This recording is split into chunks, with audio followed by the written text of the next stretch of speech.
Good afternoon, everybody, and welcome to Little Gowrie in the Sabi Sands, South Africa. My name is Steve Filgimage, joined by Davizito on camera. It is a wonderful, wonderful day, and we've got some wonderful news for you boys and girls as well. Let's first of all go over to the Djuma Pride, and we'll talk more about them shortly. But first of all, this afternoon's drive is dedicated to... So Diane Wooden dedicates to her husband Pete Conda. And Kevin Hecht would simply like to dedicate a safari to all the medical workers around the world who are risking their own lives to treat those affected by the pandemic. I can be credited as Kevin Hecht from Pennsylvania, USA. Well, thank you very much, Kevin. Okay, so Americanized Hecht. It is 23 degrees Celsius, 74 degrees Fahrenheit. And boys and girls out there, please send through any kids' questions to kidsquestions@wildearth.tv. Now, everybody, we managed to discuss and have chats and talk to all relevant stakeholders, and the Djuma Pride, who we had this morning, that crossed out of Djuma hunting a buffalo, we managed to get permission to come and film them. So we are currently with the Pride, and we're going to show you shortly a little bit more. But for now, over to my good friend Trishala.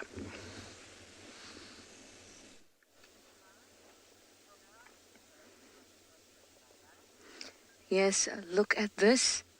How awesome first that Steve has gotten to those lions. That is just amazing. And we have this juvenile harrier hawk, or gymnogene, that's trying to get into a nest. Now that's what they like to do. They like to strip away bark and pull at any bits of dead tree to try and get in to other birds' nests.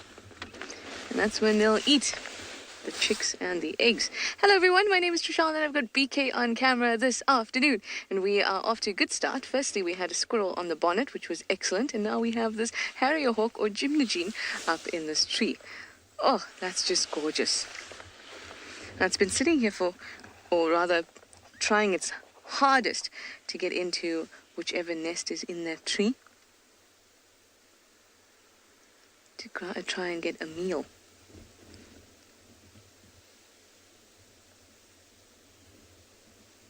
Oh, this is really, really cool because they have quite a taste for meat, and especially little chicks and their eggs. And to watch them go about their business is something very, very cool. You can see it's quite windy. There, it's got a foot in.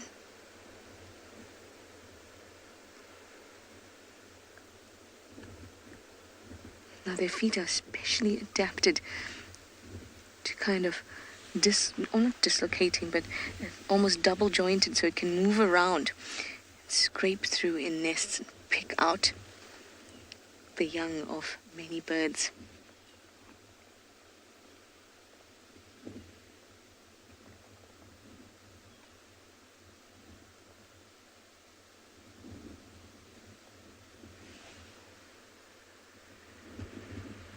It must be very hungry.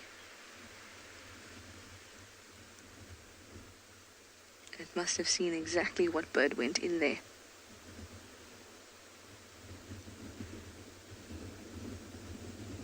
Look how its wings hang off like that. Oh, it's getting something, I think.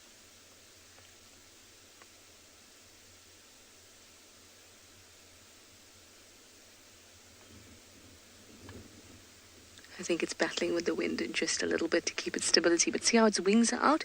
Whoop.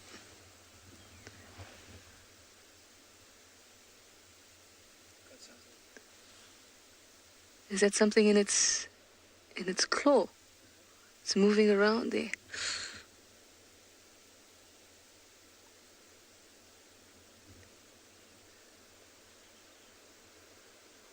Oh, what did you get?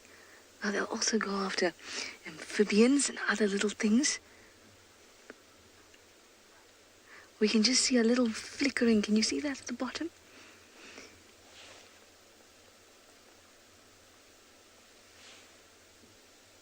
Any small mammal, it'll go for maybe even a lizard or something that's been in that bark.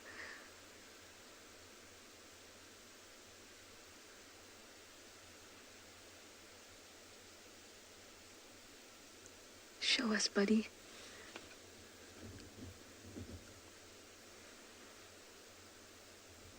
The way that the tail was moved. Ooh.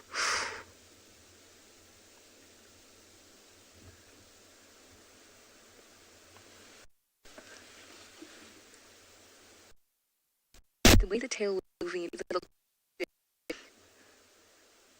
a small lizard. Actually, not that small, but oh, yeah, that looks like some sort of reptile.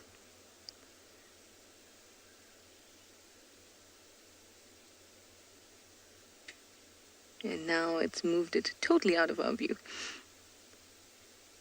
Here we go. First live kill for them for the afternoon.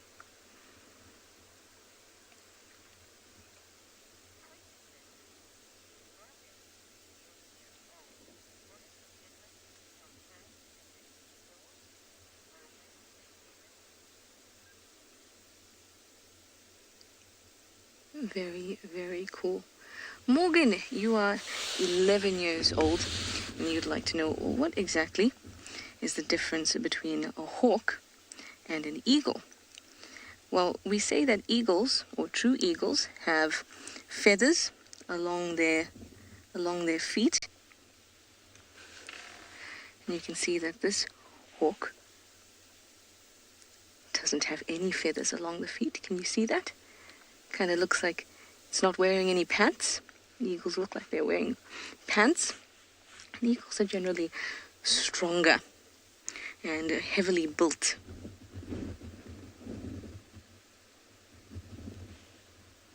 Hawks are a little bit smaller, but they still have the curved beak and sharp talons shared by all birds of prey.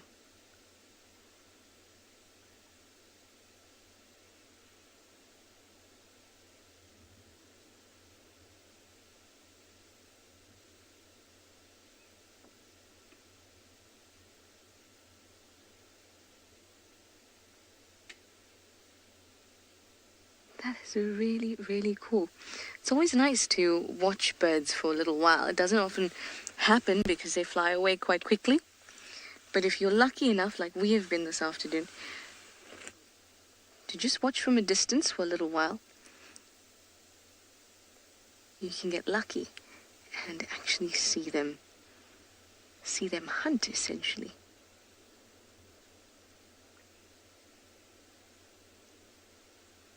We still 100% don't know what it was, but to me, definitely looked like some type of reptile. Oh, okay. Now we're getting right into it. Well, from one predator feeding to slightly bigger ones, let's go over to Steve with those lions.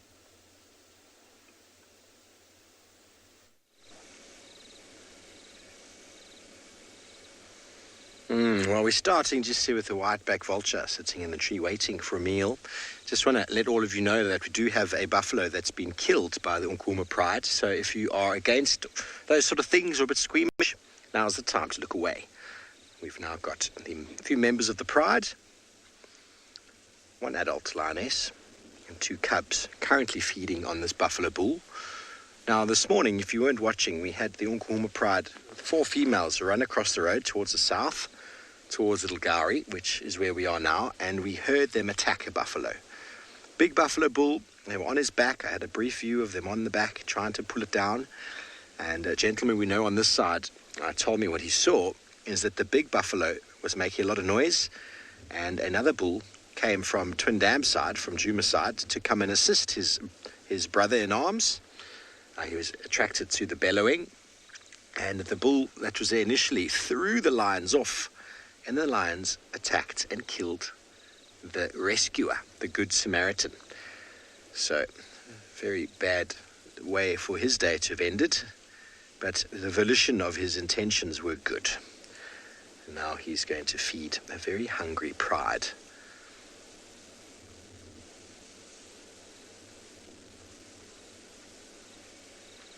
Remember, everybody, these are natural occurrences in the wilderness. Lions eat meat. They selectively pick off individuals from populations. There's lots of buffalo. We've seen how many buffalo have been on Djuma the last little while. And they're all over the place. One buffalo every few days is really not a big dent in the population. They've evolved to be selectively removed like that. Now there's the littlest cub there at the back. There it is. That's little Chella's little baby. It's got a belly full and has still got some mange. So I wonder, those of you who saw that little cub a little while ago, if you can tell me if it's looking worse than it did. I haven't seen any of those images. Sarcoptic Mange, everybody, is a condition. It's basically a mite that burrows into the skin, and it causes the skin to get quite dry and very itchy, very, very itchy. It's transferred through contact, and lions are very contact-driven animals. Oh, we've got vultures mating behind us, directly behind you in the tree. Hooded vultures are making babies, everybody. Oh, that was done. There we go. They're making a very funny little squeaking noise. Whiteback vultures, when they mate, make a very rasping sound. I've heard that many times, but I've never heard hooded vultures. Hooded vultures are a very reliable indicator that there is meat on the ground or somewhere nearby, and their presence in the tree indicates that there are still predators on the ground. And as you can see, there are lots of fat bellies.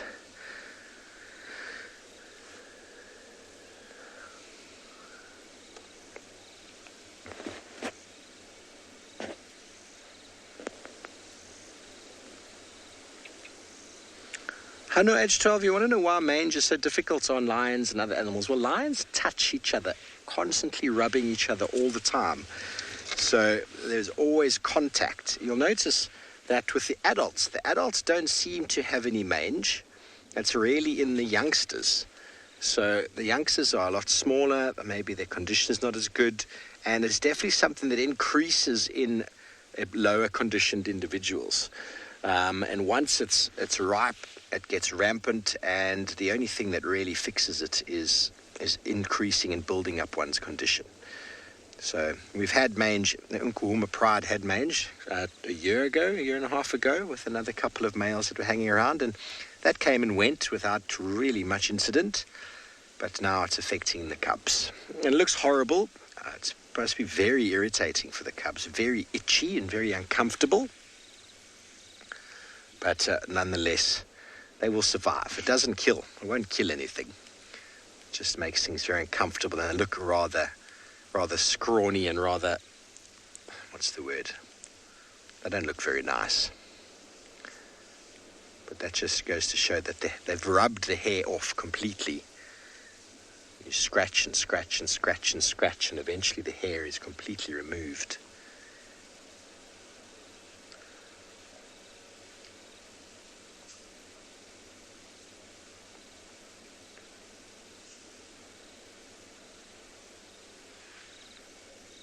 She's very full.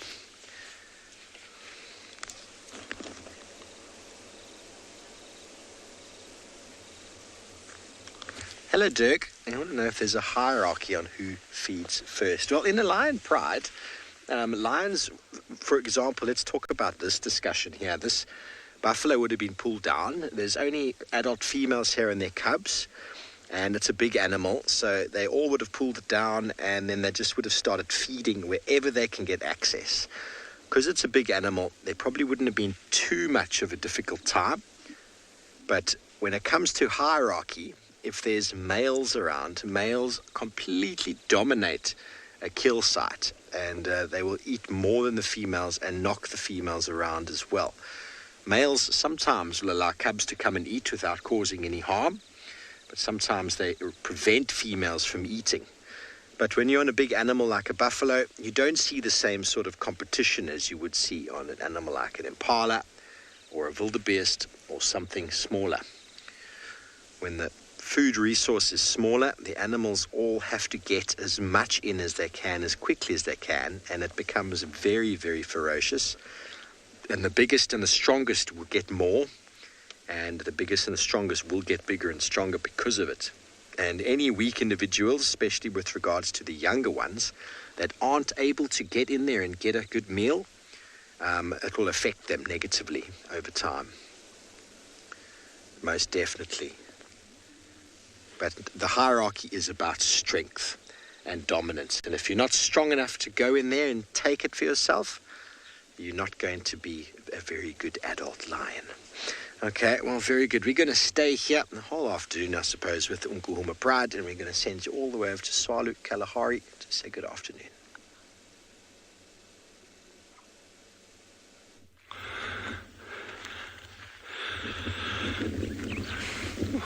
Welcome back to Tswalu Kalahari. My name's Dylan. For those of that new to joining us this afternoon, and Jean-Andre on camera work there, it's great having you back. I'm looking a little bit bleak this afternoon, and I'm feeling a little bit bleak as well.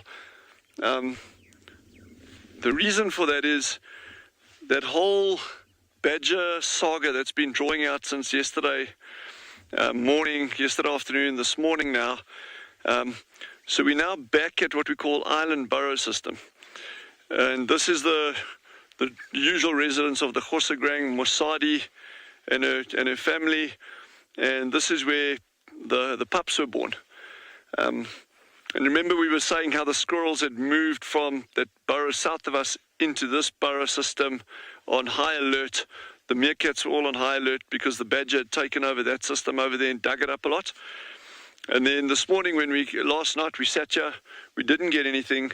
And then this morning we got some of the group, only half of the group in fact, that had moved down to another burrow system about 400, 500 yards distant from here. And so Jean-Andre and I have now come up to check it. And there is a huge amount of sign of badger around. There's been a lot of digging at the burrow entrances. There's a number of these burrow entrances that have actually collapsed and been filled up with sand due to his digging. There's a lot of tracks around here. So of course what's on everyone's mind, and I'm not going to say it because we don't know for a fact where these pups are and if anything's happened to these pups. For all we know, Mosadi and the clan actually maybe got these youngsters out, the newborn pups out, before the badger made it up here. I mean, they were certainly alert enough to do that. Here's tracks coming across over here, moving across out of here. There's strong signs of over here as well, actually exiting this burrow system over here, and then up and down between Island Burrow, which is where we are now, and the burrow system south of us. There's just a swath of badger spoor as well.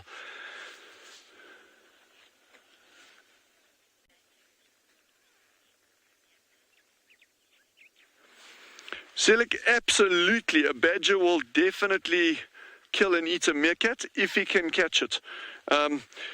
Badgers are a lot larger than meerkats. They can dig a lot faster, and they can get into tiny areas. So Jean-Andre is just gonna kind of like amble over here with me as an example. A burrow entrance this side, and I'll put my hand in the entrance of the burrow, and you'll actually be able to see the size. You see, my hand just covers the entrance, or just doesn't cover the entrance of that. A badger can fit down that hole super easily. You can see though, right at the back, it actually narrows considerably. So what we're seeing here is a badger can get in the entrance here, but he won't be able to get down that very small hole unless he digs it out. So there's no evidence at this particular hole that he's been digging. But if we move over here, you'll see this hole has been completely filled in. Now this could have actually been from digging on the inside of the burrow, kicking sand out, but we don't know. Yeah, I'm absolutely speculating. I'm just going on the fact that there's plenty of evidence of a badger having been here in terms of tracks. There is sign of digging. We know he'd taken up residence by the amount of sign and droppings, probably for the past 2 or 3 days at that other burrow system. The squirrels were out, and now the fact all the meerkats, all the squirrels are gone. We know at least where half of the meerkat group is, and we'll go down there later. And the squirrels have now gone back to their original burrow, which tells you that badger's moved away from there. So we'll just have to see what happens.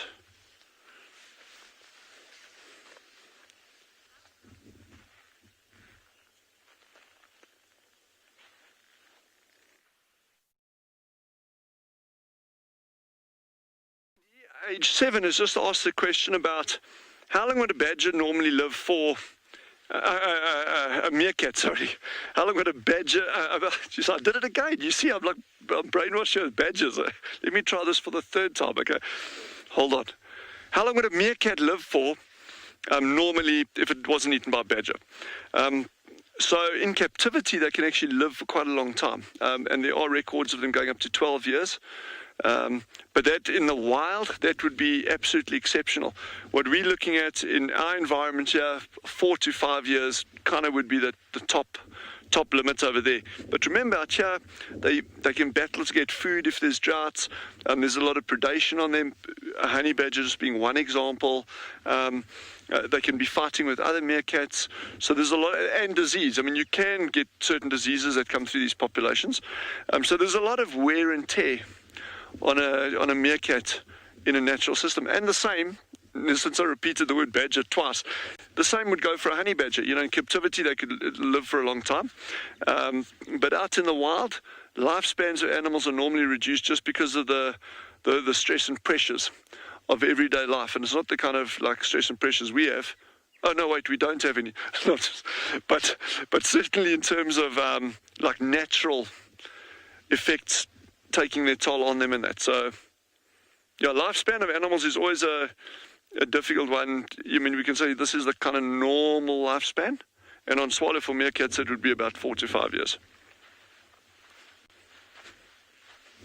So, okay, so back to our original thing there is, I'm not giving up hope. I'm not going to say, well, the meerkats are all, the meerkat pups have all been eaten and that's the end of the story. You know, I think because why I'm saying that is the fact that these meerkats were such tiny pups, okay, and actually not even quite at the age where they could come out above ground, unless the mother took them out for a very good reason. So I'm going to live in hope, at least for the next week. If we see by the end of this, by the middle to the end of next week, let's say by next week Friday, if there's absolutely no sign of pups, then we'll be able to say for certain.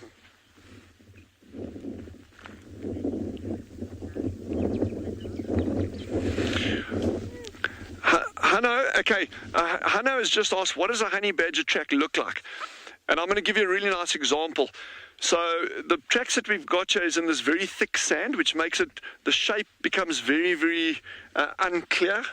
But in the local, one of the local languages over here, okay, which is called Afrikaans, which is similar to Dutch, one of the common names for the tracks of a honey badger, if trackers are following it, they describe it as baba voetjies, which means a baby's feet.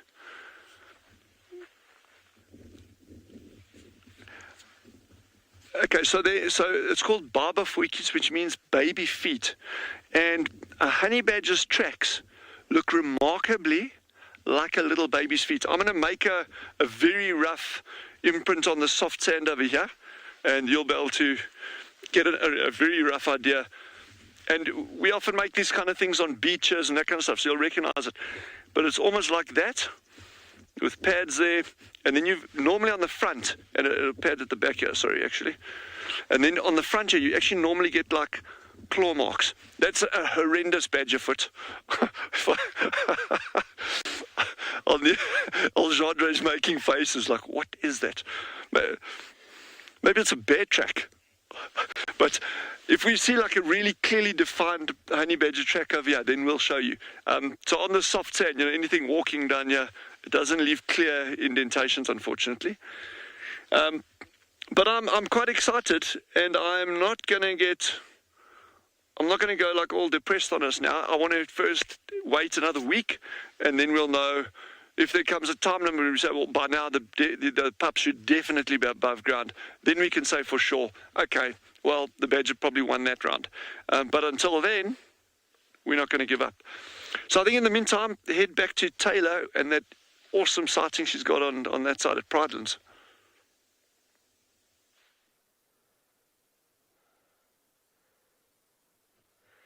Hello everybody, welcome to Pridelands and Eco Training. We're just watching an elephant disappear behind some bushes, but hopefully we'll get another view of him soon. But I can hear some more elephants trumpeting in the distance. My name is Taylor McCurdy, and on camera today is Gert. What I'm going to do is I'm just going to go up this little incline a little bit here, but I'm excited to chat to all the children today. And I hope that you've got lots of questions about elephants. So there's this young bull over here, and then I can hear trumpets coming from down that side just ahead of us. So we'll just have a very quick look before this elephant disappears, and then hopefully the breeding herd of elephants, which sounds like them, will come on down and maybe have a swim in the dam for us. But he's on his own. I also think that we've seen this elephant a couple of times. He normally hangs around with a really big elephant bull that we had on the Sunset Safari. What we're going to do is we're going to turn around now. It seems as though the elephants are in fact not in front of me, but are behind me. But I thought I heard something that side. Yeah, let's go and see if we can find them. So I'm just quickly going to turn around. Try not to anything. I wonder what's upset the elephants. Normally they don't trumpet very much. It's a stress sort of stuff when they have, but it's very windy here.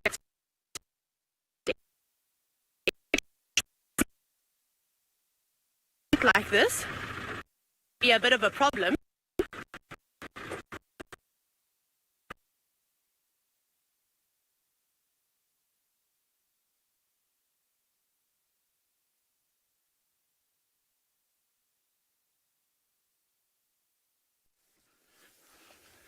Good afternoon, everyone, and big welcome to andBeyond and Ngala with me, Rowan, and behind the camera, Owen Dahl. So we've had quite the interesting afternoon. What we did is actually at tented camp, we went out to the right, found the tracks of the lioness and her two cubs. So it seems she left the pride. Now we came here and we saw these marks, big drag marks, starting here and going up. We followed it, walked for a little while, but now it goes into a very thick bush. So we had to walk very softly, like almost not even breathing. And what we found is the mom sleeping, breathing up and down very heavily, and the two cubs were actually playing with each other. So now what we need to do is drive around and see what they caught, you know, what carcass they have in the area. So quite exciting. I'm still out of breath. I'm still very excited about this. Let's go check the other part. We were actually very close and Mom didn't even notice us, luckily, otherwise it could have gone very differently. What we're going to do is actually turn back towards tented camp and then drive to the next crossing and go there and see if we can find them from the other side. So remember, last night was very cloudy, not a single, well, no sign of the moon at all, which is why it's actually quite extraordinary that she managed to kill something right in the middle of the Timbavati riverbed. So let's go around. This might take a while, but I'm pretty sure we can find her on the other side. Also, more exciting, the cubs are eating meat already. It's wonderful news. I don't think, luckily she didn't like the next property, so she wanted to come back to andBeyond and Ngala, luckily for us. So this morning what we did is we actually went to check the boundary, but we didn't check the boundary south, so she probably came down south right next to the tented camp, came down into the river. We found where they were playing around, drinking a bit of water, followed the track back onto the road, and they were all coming this way. So we just decided, come check the river, And it paid off. It honestly paid off. But quite an exhilarating feeling when you find a lion or leopard or anything on foot. But then when you find one with babies, this is actually rather scary. Sounds like all the viewers are excited to see how this plays off. I'm excited to find out what she killed, what carcass she has in the area. And of course, I'm very excited to see the babies, the cubs. Very cute little personalities, very naughty, especially that little female. I've also been watching the little male. It seems like his hair on the tip of his tail is actually growing back, so he's got a black tuft on the tip of his tail now, which is good news. So absolutely no idea what caused that. We did send a photo to a vet, a friend of ours, and waiting to hear back from him.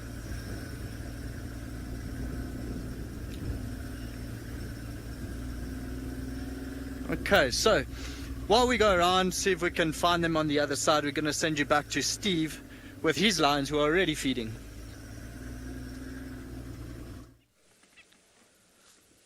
That stomach. Welcome back, everybody, boys and girls. Now, we are still with the Djuma Pride. There's a few more individuals feeding on this buffalo now, and there's lots of noises being made. I'm just going to be quiet for a moment so you can hear some bone crashing and some teeth snapping sounds and maybe some grumbles.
Morgan, age 12. You want to know how do we tell if a lioness has reached adulthood? Well, first of all, it's quite difficult from a size point of view, because once they reach sub-adulthood, they generally are pretty much the same size as the adults. But the best way to tell is that lionesses that have been mating or have had cubs will have enlarged mammary glands on their belly, which goes to show that they've had cubs. And that is the sort of maturity stage. If you obviously find them with a big male, then you know that they've reached maturity if they're mating for the first time. But with mammary glands that are enlarged where the cubs suckle, that's a very good indication. So with many of these lionesses here, they're lying down. It's very hard to tell who's who. But this one on the right, that one there, she's got enlarged mammary glands if we saw her just now. And the one on the left of her does not. So the size of them is very difficult to tell.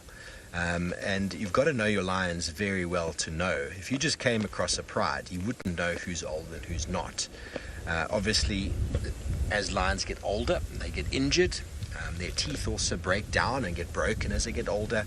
And they quite often have many more injuries. So that's a good way of indicating if one is old. But when they're in a feeding process like this, it's nearly impossible. Obviously, you can see the cubs around the carcass and around are much smaller than the lionesses, but from 2.5, 3 years old, very hard to tell a female sub-adult from an adult. Obviously, males are a bit different because the development of the mane comes on in stages, and they generally aren't fully mature when they're in a pride. As soon as they start getting a bit more mature, ecologically or behaviorally, they get pushed away.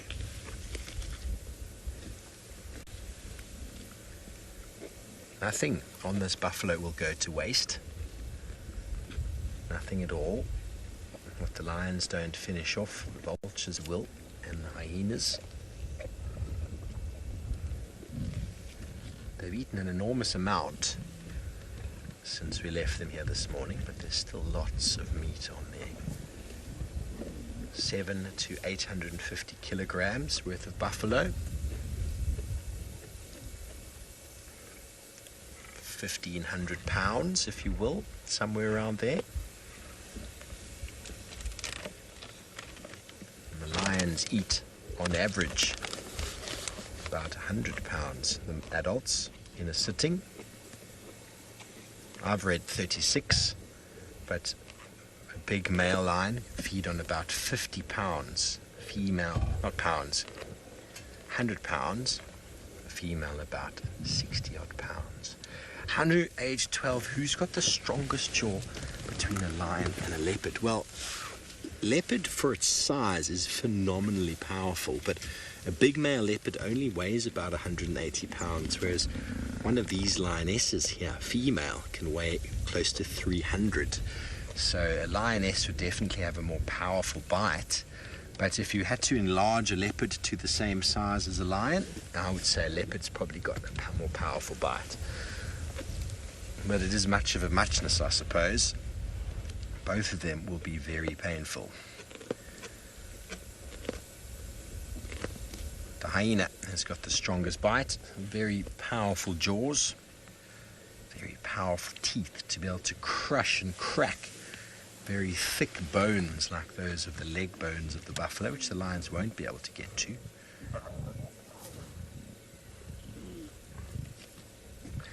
Look at that little lion cub in the middle there. He's fallen asleep.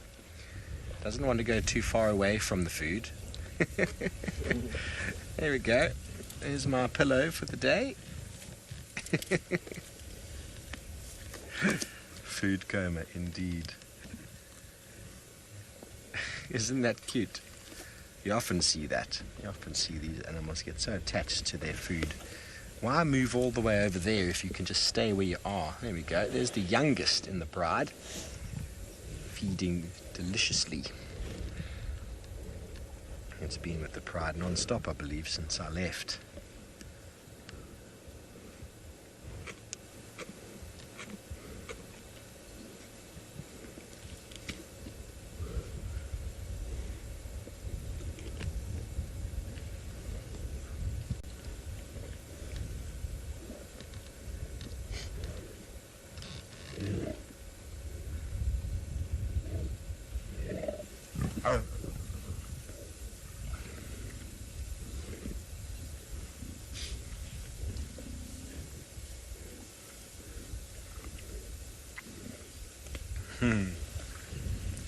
Hello Gabriel, age 11. You want to know if the lions saw another buffalo, would they go for it? Well, lions do sometimes have that in them, that they will hunt again if the kill is easy. Sorry, they're making some noise. There's nothing to stop these animals from hunting again, but it's all about the energy that it requires. It was not... I'm sorry about that, radio. It's all about the energy that's going to take to hunt another buffalo. And they might think about it, but the effort required to physically go and catch one. The reason these animals hunt is because they're hungry. Bless you. There's an instinct behind hunting. And when their hunger is overwhelmingly high, they will hunt. But when their hunger is sated, like it is now, there's no need for them to hunt. So it all depends on what's going on any particular day. But if the buffalo makes it very easy for them, they might just jump up and jump on it. Doesn't necessarily mean they're going to eat it as vigorously as they did the first one. But it's not uncommon for them to hunt if the prey is easy to catch. The Unkuhumas a few years ago during our drought, the buffalo were in very bad condition and weren't able to run away. And the lions were just killing them left, right and center and not really eating them. they were so full, they were just killing again. So that instinct to catch can overwhelm them sometimes. But if the buffalo makes it difficult, then they'll most certainly not do it. So let's look at the belly of this one quickly, Darby. Can you see the belly there? The last question I answered. See, she's got a very clean belly. No mammary glands there. So that's a youngster. She hasn't yet had cubs. She's 3.5 though, so she's definitely old enough now. Don't know if she's mated yet. Haven't seen the pride in some time. So you see that little cub came in there and is trying to eat, and it got a hiding, but yet its ears are flat and it's gone in anyway. So you need to be able to survive those altercations if you want to eat.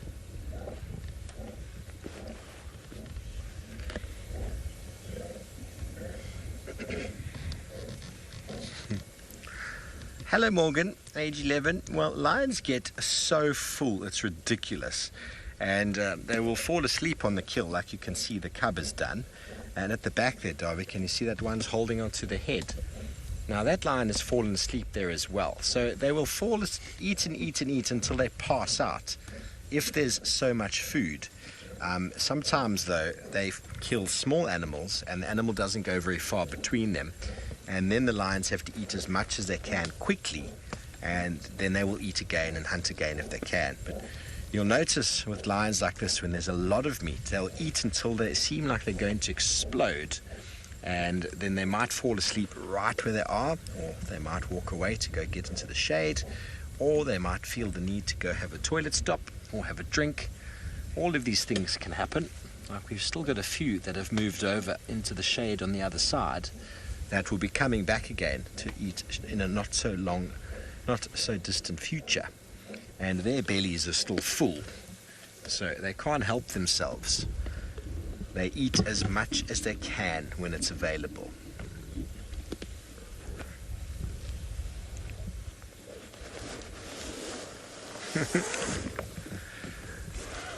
Hello Zara, aged 4. How are you doing this afternoon? Well, you want to know how the lions clean their faces afterwards? Well, one of the things they do is they lick each other on the face, and they also do it normal cats do. They lick their paws and they rub their faces. So although it gets the blood off, it's never really that clean. It smells, it's very dirty, but they do clean and they do groom themselves every single day, more than once. And after this whole affair, they will go and clean themselves and each other. And sometimes when they are eating a kill like this, they are very aggressive with each other, and they actually beat each other up and punch each other and claw each other in the face. Then afterwards they go and they say, "I'm sorry," and they clean each other and lick each other and say, "I'm sorry, I got a bit carried away there before, but you know buffalo is my best kind of food." And they clean each other and fix the wounds on the face and also clean the blood off.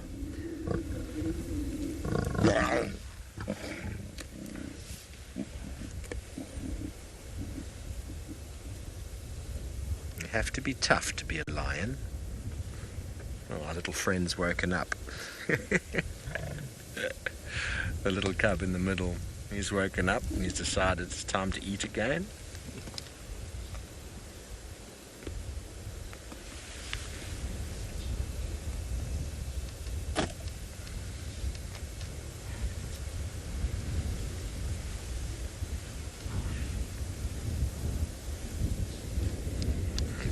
Very good. Well, we're going to stay right here, as I said before, and send you all the way over to Tswalu Kalahari. Dylan is on the ground.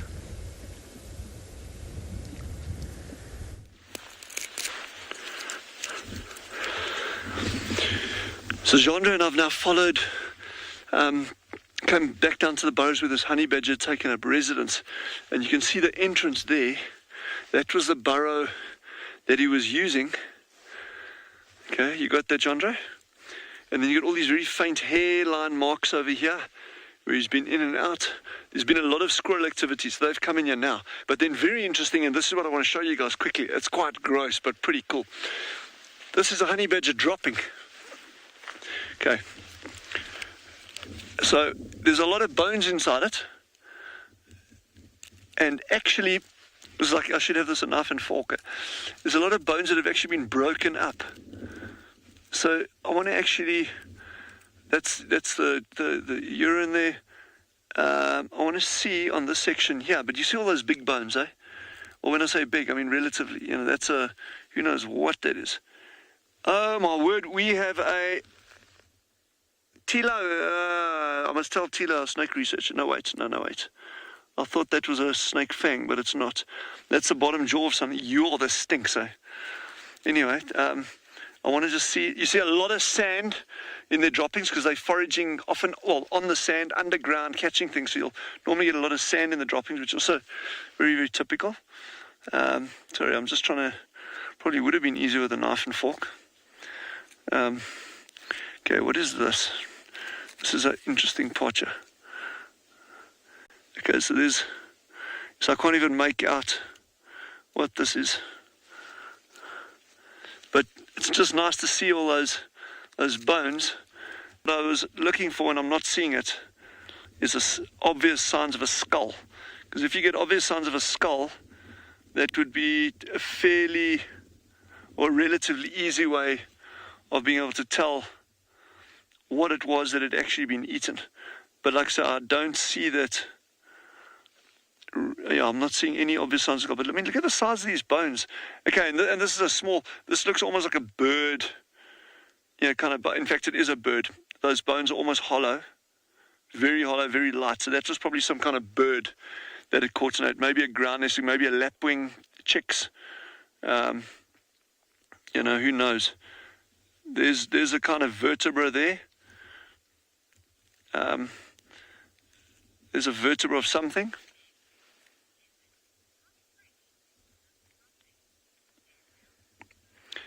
Gabriel has just asked, how fresh is this dropping? This dropping is about a day old, maybe not even. It's still moist on the inside and it dries out very, very quickly in this environment. So I'd say when I say day, it's probably at the most 24 hours old. We know the badger pulled in here 2 days ago. So it can't be older than that, or it's unlikely to be older. But then just in terms of the environmental conditions, we've had bright sunlight, the days have been warm, there's been a bit of wind, but the fact that there's still a bit of moisture in this tells me this was probably last night, maybe early hours of this morning. So anyway, I think this badger's moved on. The fact that there's lots of squirrel activity around here now. And the fact they've moved away from that island burrow where the meerkats were, they've moved back to their system, can't get their home back. So this badger, who knows where he is? He could be miles away by now. Sure, this has got a strong smell, eh? But I think we're going to move away and we're going to go follow up on where Mosadi is and her crew. We actually have a honey badger track over here.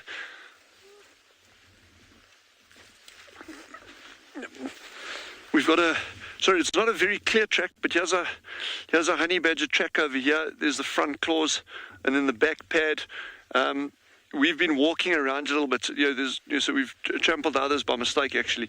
But remember I was saying it resembles a baby's foot. And then also with the claws on the front, the length, your porcupine tracks are a lot smaller. But we'll keep our eyes posted for a much clearer track if we can find one. But so anyway, here's a nice example. And you can also see from that hole the size, how small these holes are that they can actually get into. But we're going to move off now. But thanks for sticking with us and head over to the Lowveld and our colleagues down there and see what action they've got on their side.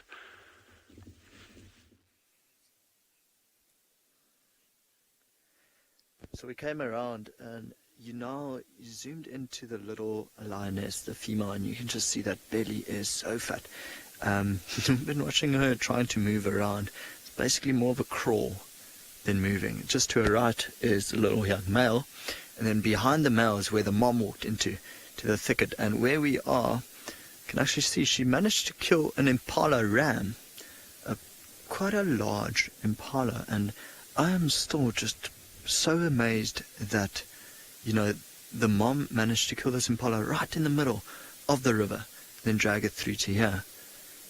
So I'm not too sure if it's the first time that the cubs are eating meat, but it's phenomenal. It's very early.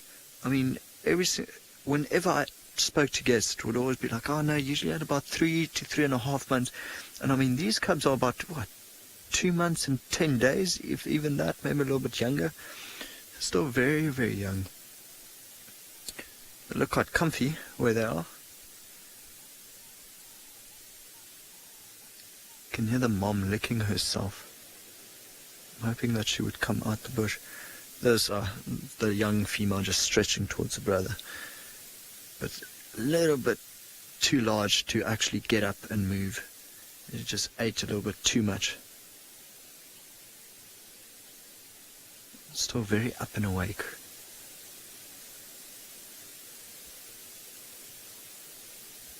Every now and then I can just hear like the sound of a lioness licking herself. So I can hear her grooming in the bush, but I can't see her. So to give an idea, we are sitting maybe about 12 meters, 15 meters away from them, and we stopped walking almost in the spot, as only when we spotted them. Because what we tried to do is walk around first, see if the drag marks came out the other side of this thicket, because you don't really want to walk straight into a lioness and her cubs. But then when the drag marks didn't come out the other side, we decided, okay, yeah, let's be brave.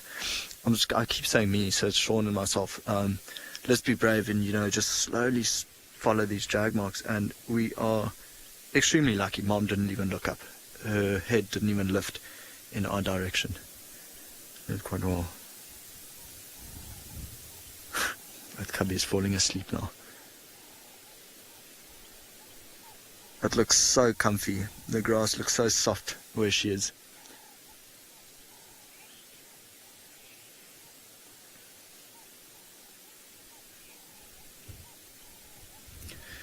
Kayla, how long are the claws of a lion cub? Kayla, it's probably about 0.5 centimeter to 1 centimeter, so about 5 to 10 millimeters, if I can imagine. So they retract their claws, so it's not really something you can often see, but when they do come out, I remember seeing the little female playing with a piece of elephant poo or elephant dung, and I would say maybe about 5 to 10 millimeters, so 0.5 centimeter to 1 centimeter. Extremely sharp, even at this age. Scarily sharp. You don't often see it. It's only really when they play with something hard that they need to almost try hold onto that you would see it. But everything about these little ones, sharp teeth, sharp claws, really just baby predators.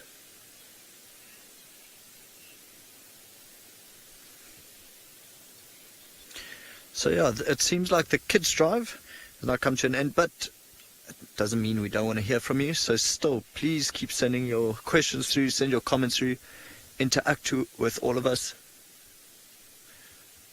We'd love to hear. Even had Siri on drive with me this afternoon. Kept chirping every now and then. Okay. I'm still just waiting for the mom to come out. So, to give you an idea, we don't have the best view of the impala carcass, but the entire stomach has been peeled out, and so it's hollow inside. So maybe a little bit later. But for now, we're going to send you over to Dooms on andBeyond Phinda, and Dooms got the entire pride walking across the road.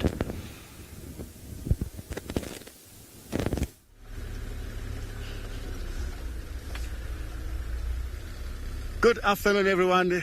Yeah, this is Djuma from andBeyond Phinda Private Game Reserve. Here we got we just got a pride of lion. As you can see, they're just walking along. As you can see, also they have very, very full belly. Looks like this morning they might have something quite big. So we were trying to stay with them, see what they're doing. I hope everyone will enjoy with us. Okay, thank you. We're going to keep on following them because that's we got some zebra up ahead. If you look straight across, just move it to the bush. But I don't know what they're going to do with these big bellies that they have. Wow, look at them.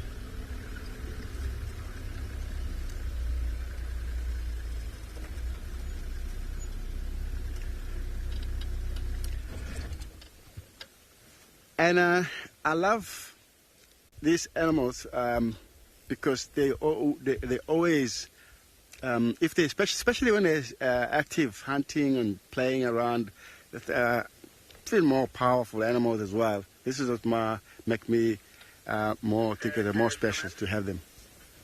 You never get bored when they're moving like that because you never know what they're going to come across to.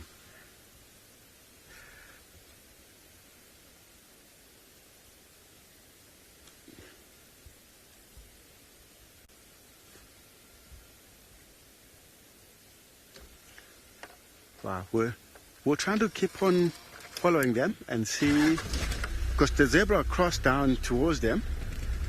I don't know if they're going to manage to see it because, as you can see, they're very good camouflage.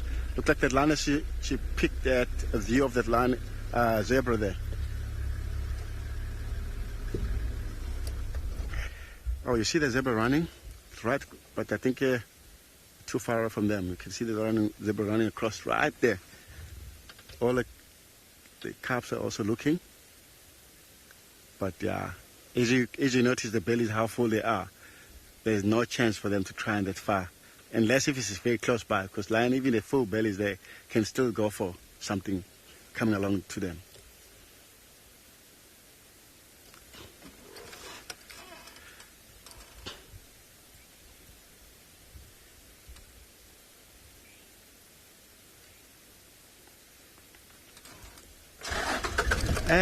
Lisa, the question is very good. This is we call it Bayala Pride.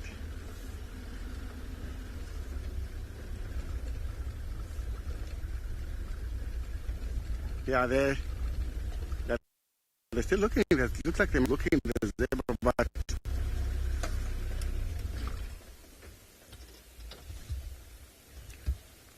well, the meaning of that name, it's coming from, because this is the area where very close where I grew up. I know Bayala is one of the shop. I used to call Bayala because they were small tree called baobab. That is coming from there. The baobab tree.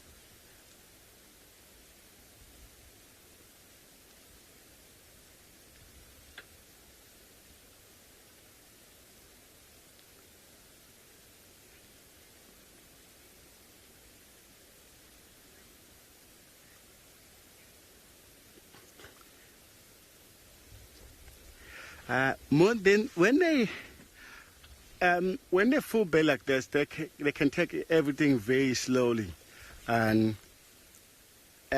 yeah, they're very slow moving. But if they have to work for hard or something come across them, they can run very fast, like you won't believe it. That's why if you find the lioness heavily pregnant, but she'll be still hunting.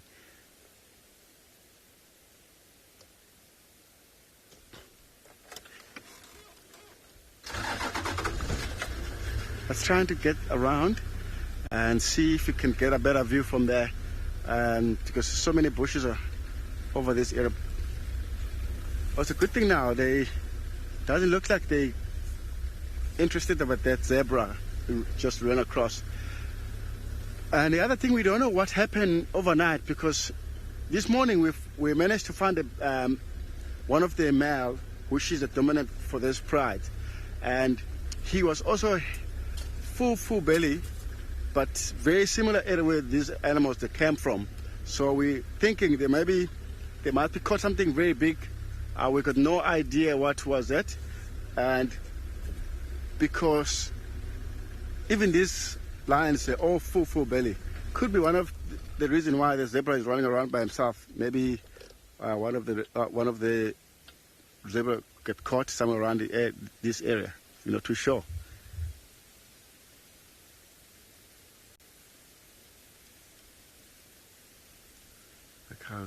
Look how camouflage on this grass.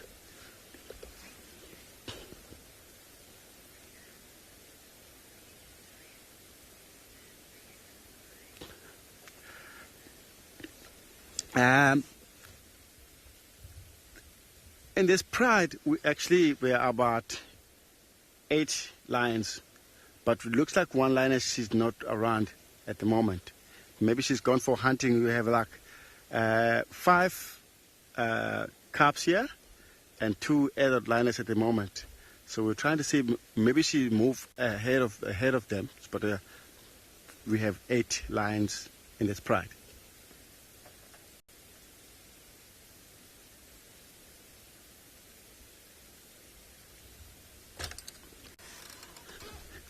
All right.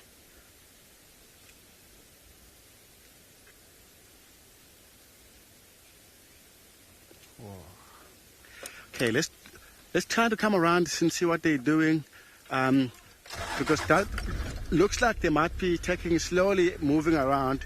Otherwise, we're gonna heading towards Steve with feeding lions. Thanks, guys.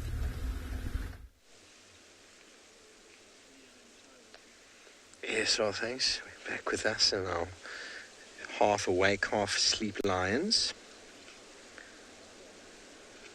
There's lots of full bellies around us at the moment. But how wonderful it is to be able to spend time with these animals. And there is one of the big lionesses by the name of Ridge Nose, who was lying on his side before with an enormous belly. So back over with the lions over there, and everybody, if you do have the time and the inclination, please go to the link below. Feel free to support us in any way you can. And continue to bring you wonderful images from the African wilderness. Don't forget as well, if you have any questions or comments, you can send them through to #WildEarth. Put them on the YouTube chat stream, or you can also throw them in on Twitch. Love to hear from you, boys and girls as well. You can keep in touch with us, keep your questions coming through.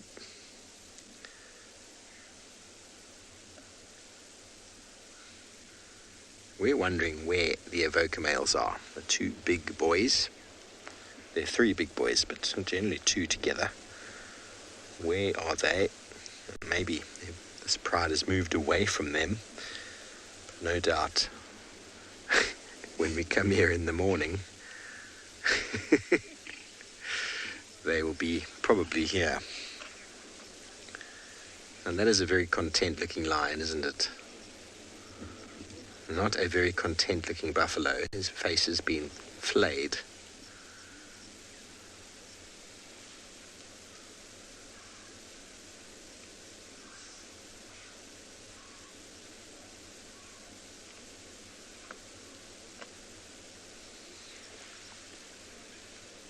There's still a fair bit of action to be had as some of the digestion takes place with some of the sleeping lions, and they come over here and try and find a space in amongst the ones that are sleeping on the carcass. We'll find it becomes a little bit more cramped for space as the buffalo gets smaller and smaller.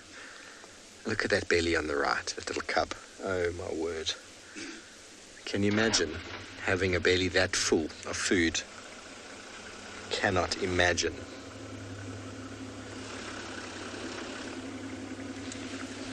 I think I would hurt. I think I'd burst at the seams. Darby, a proper Christmas meal.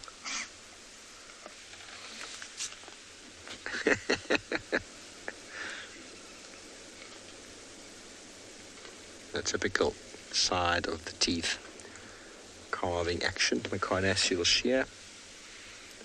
What determines a carnivore against other animals is that side cutting teeth. BJF, you want to know how long this buffalo will last? Well, I thought it would be 3 days, but at the rate that they're going, probably still 3. But they will be here the whole day tomorrow, I'm almost certain.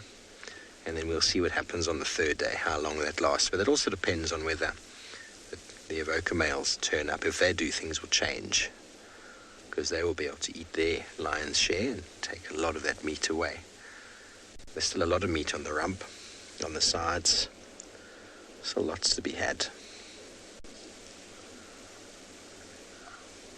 But a good meal for the pride, exactly what they're looking for. Look at the short breathing of that cub on the right now. The diaphragm is pushed right up into his lungs.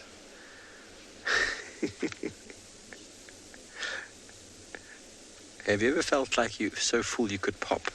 I don't think you've actually ever felt like a lion. Okay, let's quickly send you over to Trish with the feathered friend.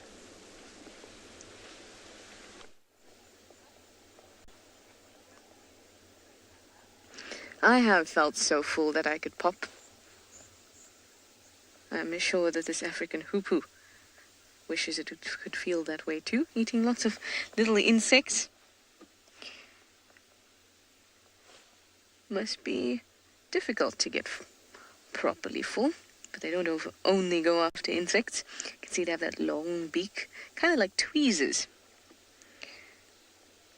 And that helps them to get larvae and earthworms, all those juicy things that probably would make them full enough to pop. This one is playing statue with us.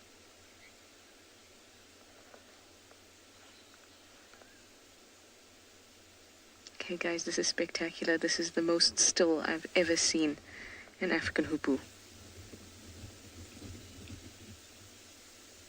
Ever. I guess it's enjoying the sunlight and the breeze. I certainly am. Where I'm parked, it's a nice patch of soft warmth. Maybe this bird is enjoying it too. It does look like a statue, doesn't it? Oh, there was a bit of movement. And they have a lovely crest. This particular individual is not showing us too obviously. In fact, you can kind of see it down a little bit there on the head. And they usually push it up when they're a bit excitable or they're alarming. But as you can see, this one is particularly zen this afternoon.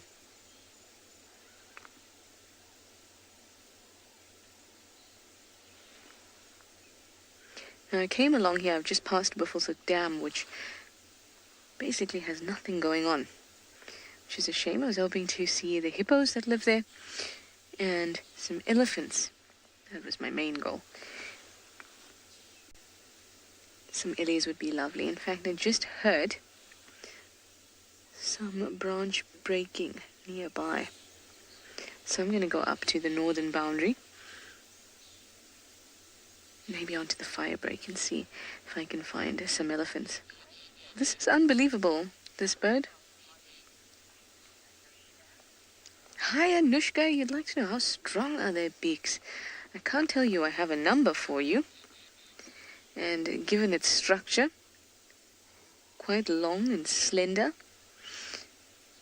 I would imagine that it would probably break more easily than, say, a bird that eats nuts or seeds. But beaks in general are quite hard, and they are built for the purpose of eating. So as long as this bird sticks to the diet for which its beak is appropriately shaped, it shouldn't have a problem. Now, we often talk about the shape of a beak corresponding to what it is that an animal eats. For example, oh, there we go. Whew, some movement. It's not a statue, everyone. Beak of a finch is very stocky. This type of beak very long. The beak of a shrike has a hook. All those things correspond to different things. This is seeds, insects, or shrikes attacking insects, piercing them, things like that.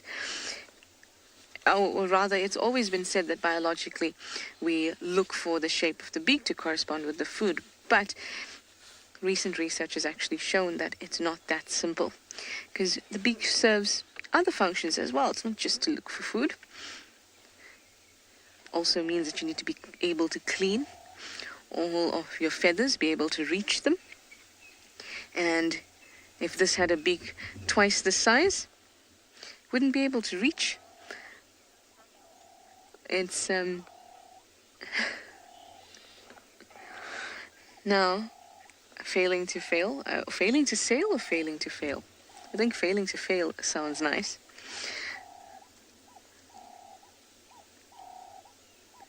But just to end off that conversation there, it was that a extra long beak would be able to get this insect maybe deep into hole, or get this bird deep into holes to get insects and earthworms, but it might be cumbersome if it tried to clean its feathers. So it would be sort of a compromise between what they eat and being able to clean themselves that actually determines the shape and size of a beak. Bex, I'm going to get that question from you again. It was what sound I think the hoopoe makes, but I just wanted to get the name correct. And then I will spectacularly, with my very great bird sounding ability, failing to fail, I think it is. What sound does a hoopoe make? Are you ready for it? Because I am so amazingly talented at bird sounds. This one's pretty easy. Whoop, whoop, whoop, whoop, whoop, whoop, whoop, whoop, whoop, whoop. Whoop, whoop. Whoop, whoop. Which you can see why it's called a hoopoe. And now it's gone back to statue position. I would have thought with my rendition of its call it would have just flown away, upset. But clearly it's entertained by me.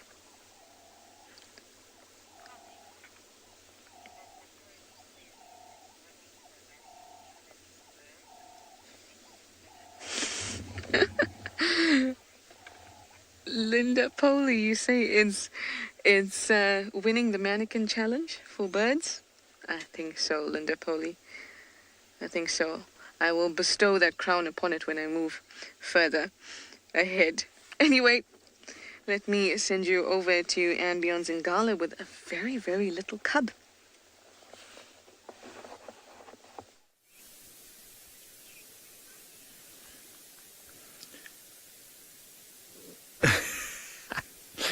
So Mom's come back, and the little lioness is lying right in front of her face. She has actually gone and investigated the carcass, had a bit of it, and now going back to drink. Maybe she likes milk more than blood for now.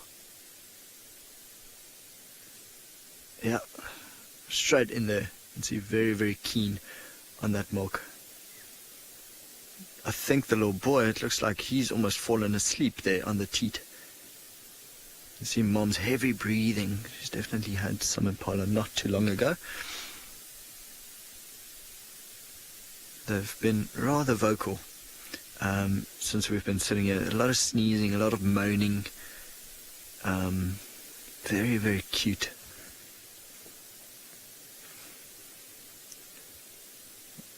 Big sigh from Mom.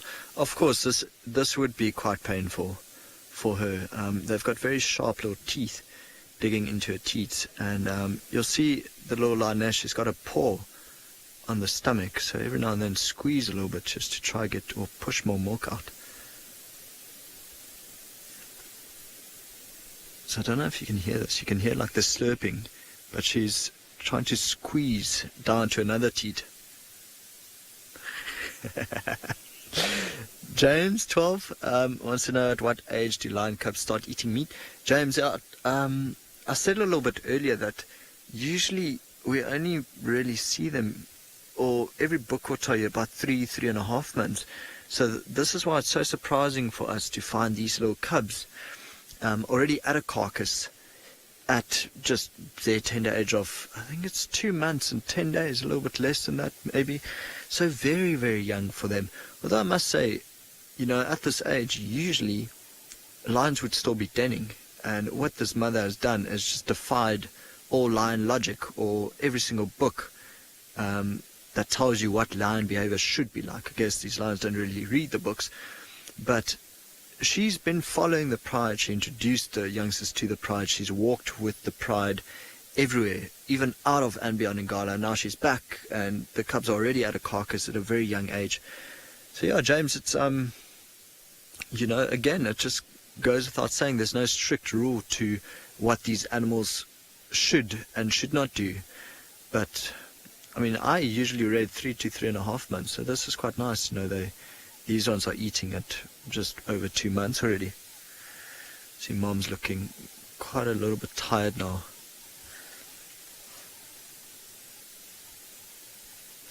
Alrighty, so we still just going to sit here. Every now and then the cubs wake up and they jump around.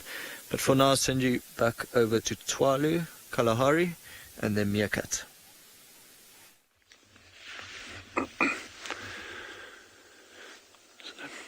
So here is Mosadi, and she's got 3 other members of a group with her. We have no idea where the other ones are. There's a chance that they'll rock up at some point. So anyway, we're going to just bide our time and see what happens over the next week in terms of the pups, and then we'll know for sure if that badger actually got to them or not.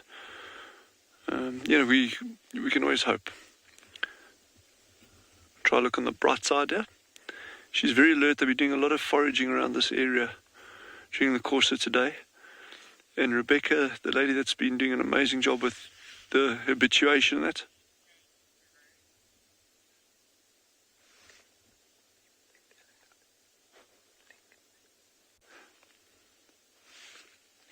Okay, sorry.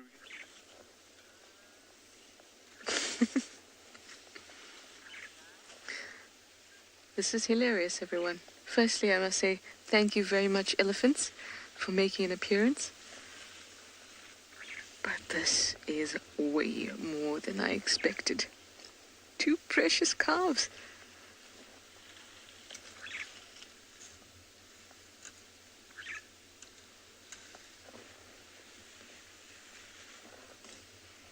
The one is super tiny. Oh, now we're having a rest. I'm just going to be quiet and I want you to enjoy this and I want you to listen. You'll hear a drongo squawking behind me. You'll hear the leaves. Just listen and enjoy.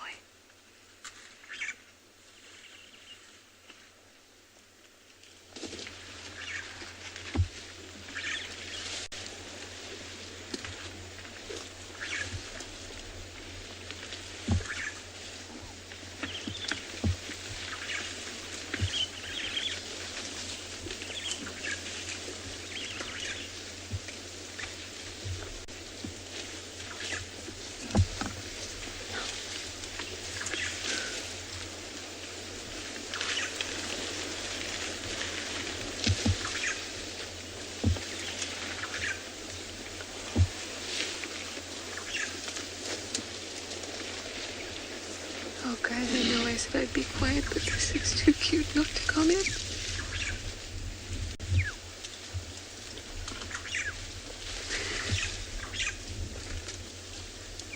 This is such a beautiful and relaxed herd.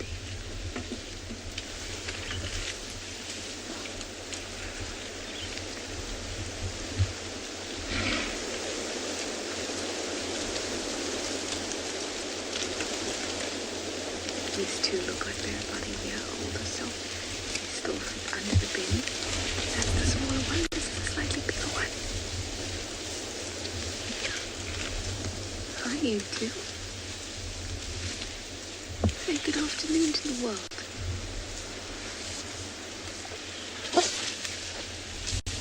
Did you hear that? Yes, hello, good afternoon, beautiful. There's a little sneeze there. Scratch the eye.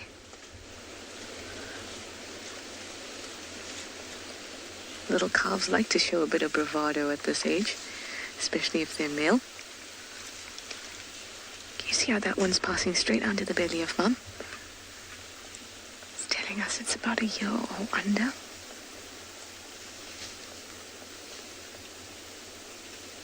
The other one's a little older.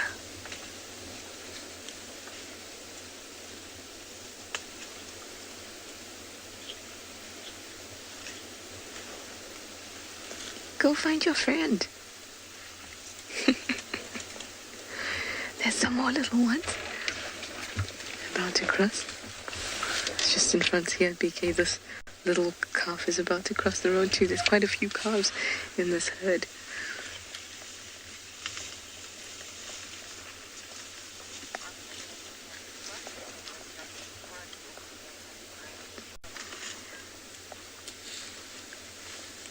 Just gorgeous. stunning. Anyway, I've got to get on the game drive radio because I think I heard something interesting. If I don't manage to get there, I will stay here, but I will send you over to Dylan at Tswalu, looking at some meerkats grooming.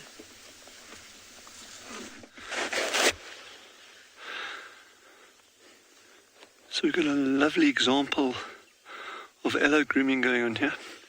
This is super important for social bonding within the group, and obviously reducing parasite loads, keeping the fur in good condition. But, you know, I've said we'll wait a week to see if those pups reappear. Just the fact that there's been no babysitters, a parent or anything, I'm not going to hold that much hope over this. I'm just like kind of priming all of us in advance here. It's also, Rebecca was saying, it's also very early for this group to be back at the burrow now. It's still quite warm. Although what you may have found, and you know, I don't know, maybe the foraging was quite good in this area. When Jandre and I were here earlier this morning, we noticed they were doing a lot of foraging super close by to the burrow. You can also see from, you know, this morning and any views of the greater area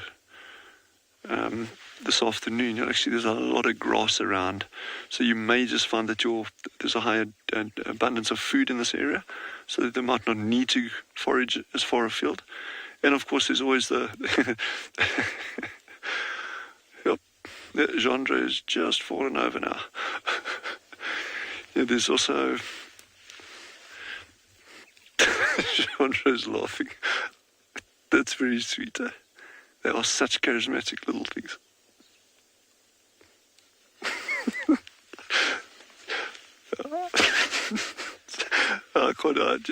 It's quite funny.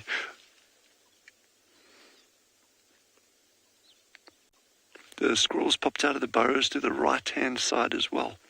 On the far right, you'll see there's a single squirrel there. So what I was saying about before I got distracted, the other thing with the foraging of not going super far afield, so it may be just a food density, that there's a good abundance of food, but it could also be that they know, obviously there's this heightened awareness of a large predator in the area, which is the badger. And it could also be, I'm kind of just thinking off the top major, that if they haven't used this burrow system for a while, and I'm not sure when they last used it, they're not as familiar with the immediate environment around this burrow in terms of predators that may have pulled in, that kind of stuff, and that. So if they moved here yesterday afternoon, which we know they did, then you probably find this a bit of a heightened awareness until they become comfortable. Yeah, okay, cool. They know the area very well again, and all's fine. But look how they're digging there. Can you see them foraging there? Okay, see those ones digging around? So I suspect there's actually a lot more food in this area than there was at that other burrow system over there. The ground also appears to be a lot harder here. It's obviously still nice deep sand, but the substrate is a lot firmer, which may make it more ideal for little burrowing animal, like insects and that kind of stuff.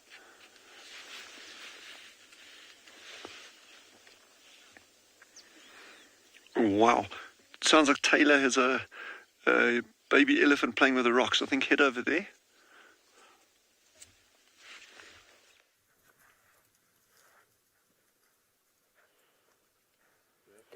We did indeed have a little elephant playing with a rock, but it has now stopped. It's just that one on the left-hand side that was saying hello. I actually don't know. Have I introduced myself yet? I don't know. Shall we try again? Just because I'm not actually sure if I've said hello to you or not this afternoon. We've been sitting with this breeding herd. Oh, I have. Just... my name is Taylor McCurdy. I have introduced myself, but I have memory loss, unlike these elephants. They've got a much better memory than I can. Sorry, everybody, but we're basically surrounded by this herd of elephants, and what's really fascinating is, because we've been able to sit here for such a long time, I've realized that this seems to be a herd of elephants that we've seen 4 or 5 times now. Look at that other little elephant on the left. I'm going to see what's happening. It was just throwing some sticks and leaves, and well, it was trying to throw some things into the air. There you go. You got a stick poking out of the ground. So I'm going to show you some awesome individuals so that you can identify this herd. But once they come through, we'll have a look at them. Right now we're admiring, of course, these young calves. Now there's the two of them. That one seems to be the slightly older one, maybe closer to a year old or so. It has much better coordination with its trunk, but definitely still learning on how to use that long dangly thing. You're not going to be able to pull that out of the ground. That's going to be impossible. Finally given up, realized that can't do it anymore. But we're getting to that time of the day now. Oh, it's also found the rock where everyone's getting a little bit playful. Hello. And a rock can be particularly entertaining for a young elephant. Although it's not a small rock, it's quite big. They're struggling to move it around a little bit. Well done. Kicking it about a bit. A little elephant will play with anything that it can find. If it's not careful, it's going to try and do too many things at once and might even topple over. Isn't that precious? No, it's not round. Maybe a piece of elephant dung would be a lot easier to kick about. Very entertained by itself. Must feel very impressed that it's able to kick it about so easily. Oh, now you're completely missing it, elephant. When's the next Soccer World Cup? Is that what this elephant is potentially training for? I'm going to charge it now. That's very precious to watch. But the two youngsters were playing with one another not too long ago, so I have no doubt that they will start playing again. Like I said, the one on the left is slightly older than the one on the right. Maybe just by a couple of months old, and both mothers are nearby. But little elephants, like young kids, will often find other elephants of similar age, and they'll keep one another entertained. And then the other thing that keeps happening to us is that we've got an older elephant just to the left that has been trying to throw sticks at us the entire afternoon. This elephant has not moved for about 20 minutes now. Or maybe a bit less than that. Time flies when you're spending it with elephants. But it has successfully... Oh, what's happened there? Someone got into trouble, that elephant just at the back. Not happy about something. But anyways, that elephant on the left-hand side has thrown quite a few sticks at us. Why? I have absolutely no idea, because we've done nothing to upset the ellies, and you can see how relaxed they are. But that's quite typical of teenagers. They want to test boundaries. It's really just the most magical scene.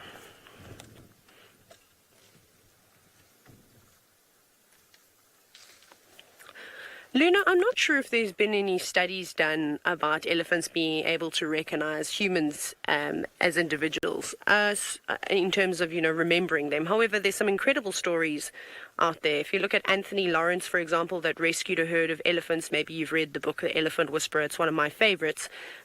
He talks about this herd and this relationship that he has with this herd that is wild. And I'm not going to spoil it for you because I highly recommend reading it. So he talks about some interesting things. And then I personally, and I'm pretty much every single safari guide has got some incredible stories with elephants. So yesterday we were talking about a big elephant bull that we've nicknamed Daryl, that frequents the roof of Sabi's Earth Lodge. And hello, you're coming up now. You've been brave. You've been trying to do this for the whole afternoon. Right. Everybody.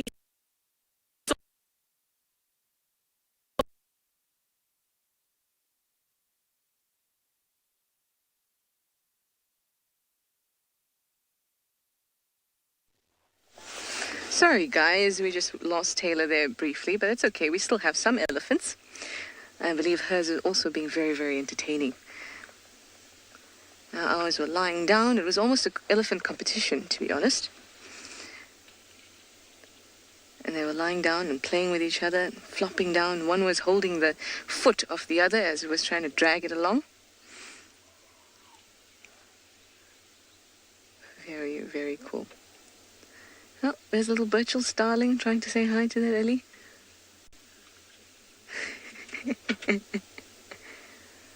Gorgeous. It's a really, really nice sighting. It's just another vehicle nearby backing up. I wonder if the older viewers remember Jimmy, the amazing, sweet older gentleman that had presented for us briefly. He was in the vehicle next to me.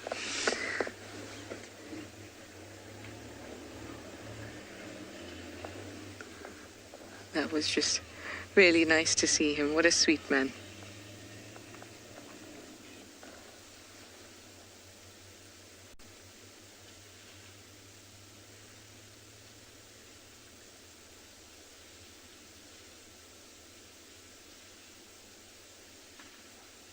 Can you hear them breaking branches?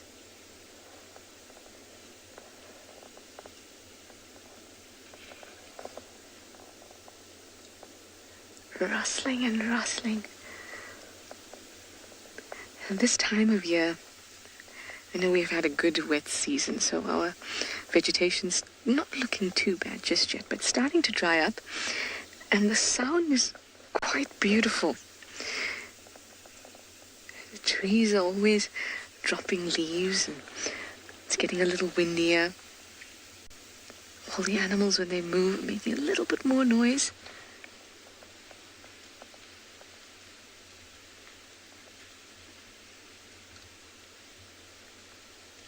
I'm just loving it. Not to mention that the sun and the warmth from it is so beautifully soft and gentle. It really adds a different type of character to the bush.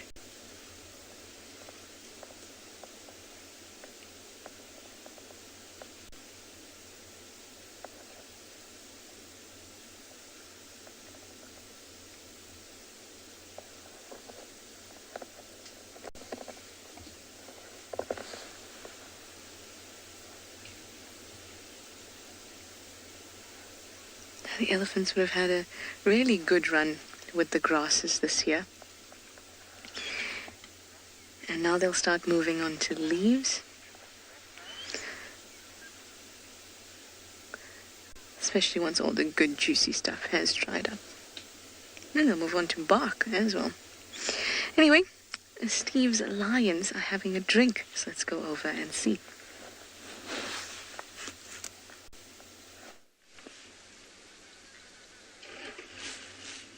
Thanks, Trish. Well, we are with our pride still, and we moved a little bit away from the carcass to let one of the other vehicles from the south have a look.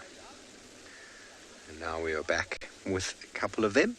There is Ridgenose, the mum of the oldest two boys, on the left, and there's one of the younger cubs in the beautiful golden light.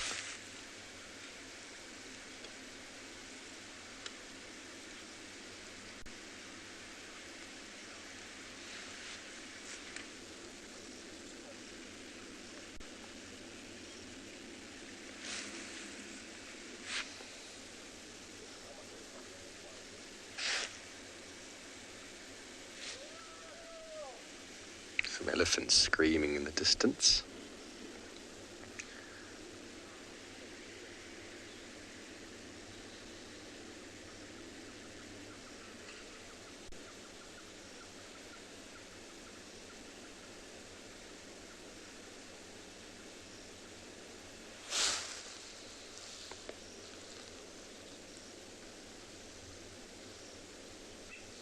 Everyone's pretty full and lazy at the moment. And there's going to be a little bit of a lull in activity for the next little while. And then it's all going to... That grass doesn't know what hit it.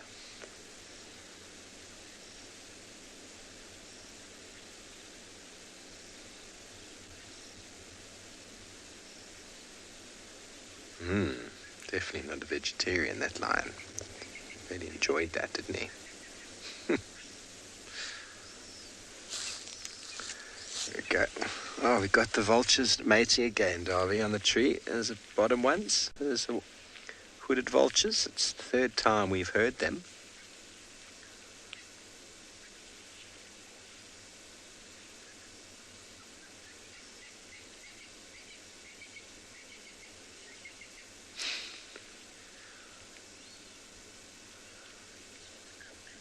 Off you get. There we go. And the cub has come down to drink. There's action here on the cub at the back there. Look at that mange on the belly. Doesn't that look unbelievably uncomfortable? So itchy, so it causes them to lick and lick and lick and lick, and that's what removes the fur. Shame. Well, let's go back to this cub drinking it. He at least, or she at least, looks a lot better. All the cubs have got some form of mange. Not life-threatening, everybody, but it does affect them. Makes them look quite poor. But with a few meals, with the evokers not being around, maybe a couple more buffalo, sort this little family of lions out.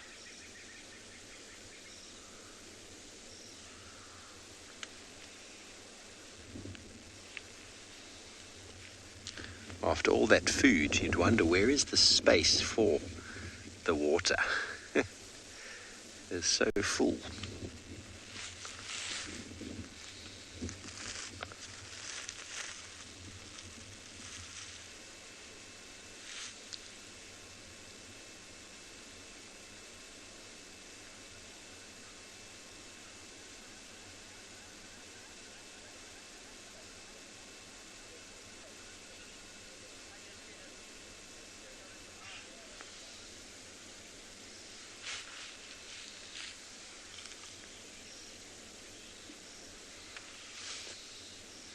Elliot, mange is caused by a mite, and Sarcoptic Mange, and basically the mite burrows into the skin to where it reproduces in the skin, and that causes the skin to be very itchy.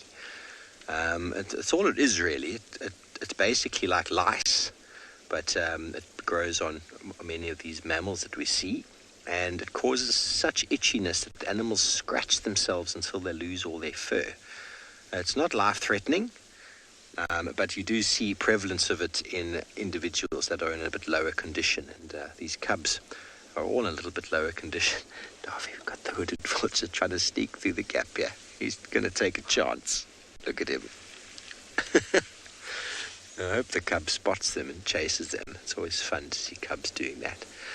So it basically just affects their fur, and they lose their fur after the mite goes through its reproductive stage. After a period of time, condition returns, the fur will regrow, but it will also regrow if they stopped scratching it. But it's very, very itchy, and lions, see, you can even see he's busy scratching his foot there. Lions that have mange will scratch and lick constantly. And once the fur's off, that looks quite bad. Look how full that belly is. Very full belly. I know many people ask, why don't we treat them? Why don't we do something? Because these are natural phenomenons out here, everybody. These are things that happen in many mammal species. It's just very commonly seen in lions because of their tactile communication behavior. They're very touchy-feely, and so it's spread very easily. It comes and goes in seasons.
A very brave hooded vulture there. Now they often walk around lion kills like this looking for lion scat, which is loaded with protein and meat still, which they'll actually eat. It's quite revolting to see, but that's how they get by sometimes.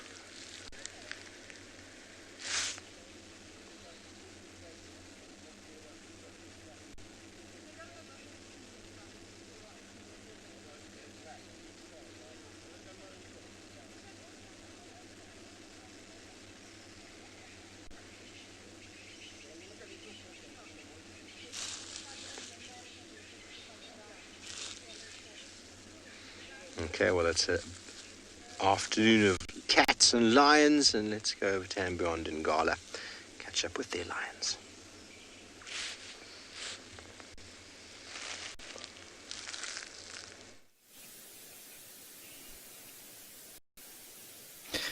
So Steve, funny you mentioned Mangy Cub. She used to be Mangy, her and her brother. They were born into a litter of 9, different litters, separate litters, but 9 cubs all in total. And 6 of them died of mange. 1 was killed by another big male lion, and this one and her brother survived. The only 2 of those 9. You can see she's got fresh blood on her nose, so she went and she ate a little bit. Where she's looking now is where the carcass is, where she's going now is where the carcass is. And the little female is in there. Of course, we can't see in there, and we don't want to drive the vehicle in there to get too close. You know, we don't want to almost pressurize her. I think she's already nervous with a carcass in this area. See a big stretch. You see the white of the stomach of the impala come up every now and then. So now she's eating along with her little daughter. You can actually hear her chewing.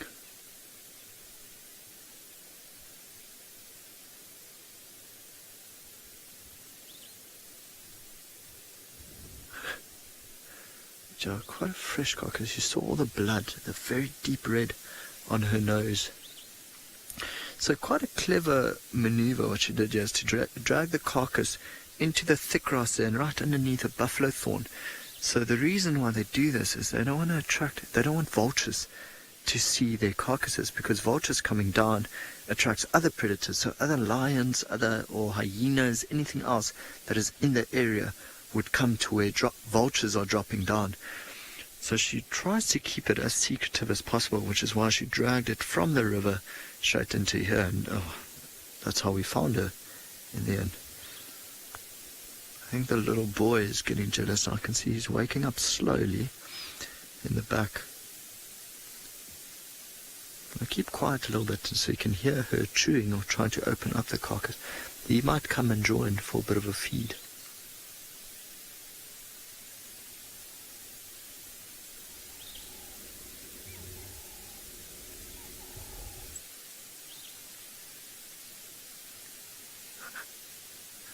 That's such a cute little thing.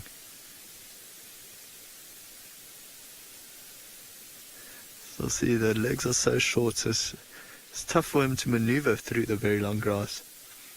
Okay, go straight through that bush, back on the more clearer path. The little tip of the tail missing. Unmistakable tiny little boy. He's gonna pop up right next to Mom.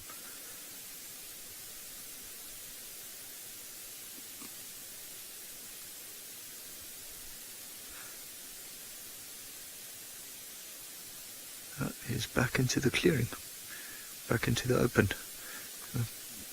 There we go.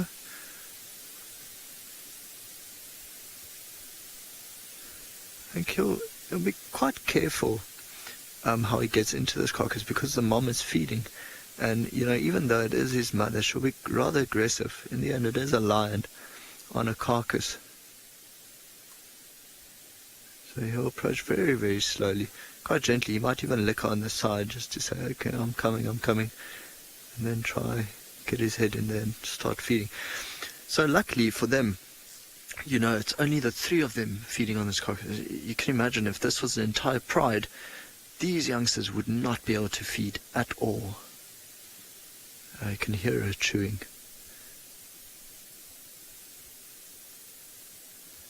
So in a bit, I was talking to Sean and Odie a little bit earlier. Let's see if I reverse. We can have a better sort of view. I don't think we'll stay here for too long. You know, the sun has vanished behind some clouds, and it is getting quite cool. Oh, you can see the one youngster feeding actually right next to Mom.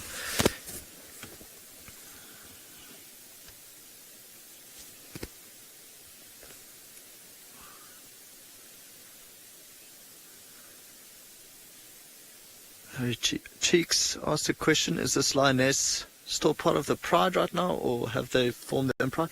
Sorry, it cut out a little bit there. Cheeks, she's still part of the Pride. She has not formed her own Pride. It is just because the youngsters are so small that, you know, in order to feed them, she'd rather just kill for them herself.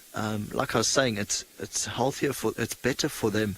They don't need to fight off 16 other lions. If it's just the mom, so they can all feed together. If the rest of the Pride is here, they would not be able to get any meat at all, and they'd just be drinking milk. So Cheeks, they are still part of the Birmingham Pride. It's just for now, because they are so small, they'll stick with Mom and the carcasses. She gets them. Like I was saying earlier, we might not stay. I don't think we'll stay here for too much longer. Especially now when it's cooler like this, hyenas start coming out, and our voices will actually attract them. Very curious animals. Okay, so while we let them feed, you know, we'll leave them here, go find a nice spot to watch a sunrise, or sunset, sorry. But for now, we're going to send you over to Dooms, who's got his own cats, his own big lions, in the golden light.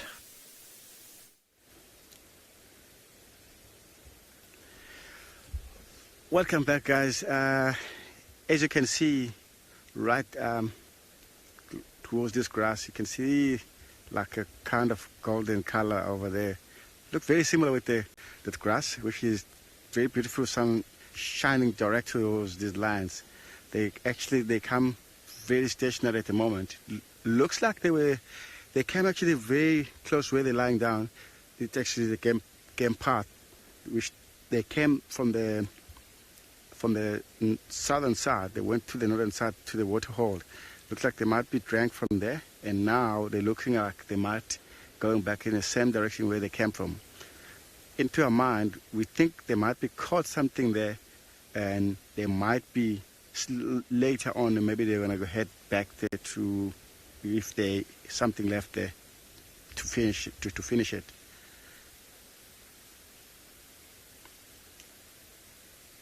As you can see, like the ears and the tails flicking, there's a lot of flies around here, and they're trying to disturb them because they're lying nice and flat. And actually, it's also very nice and cooler down, so they're not worrying about anything. We have a beautiful sunset coming along, we're shining direct to us.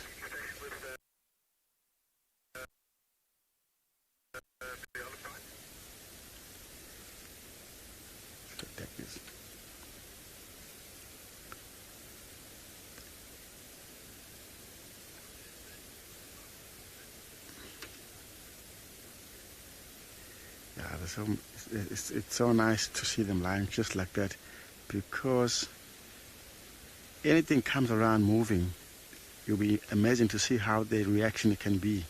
Even like a bird flying, passing them, one moment they'll all will be up, checking out what's going on. Because the grass also helping them a lot if there's some movement coming along towards them, because it's no windy, it's very quiet. Evening tonight will be very nice for them. So we hope they're going to get up pretty soon to show us where they left whatever they caught.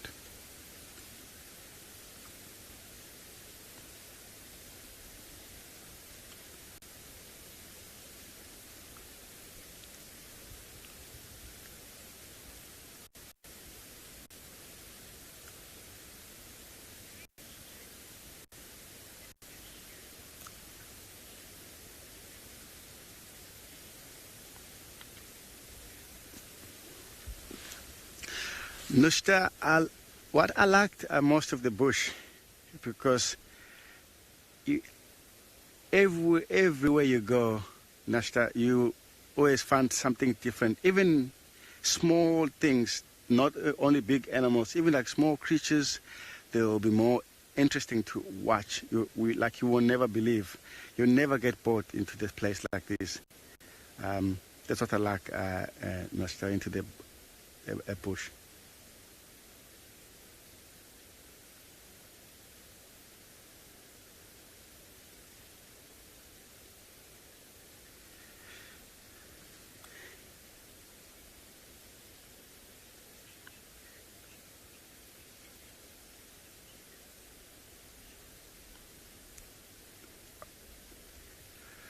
Okay, guys, what we'll do, we will try maybe and see what else we can find around, but I will link, we're going to head to Dylan, see what he like.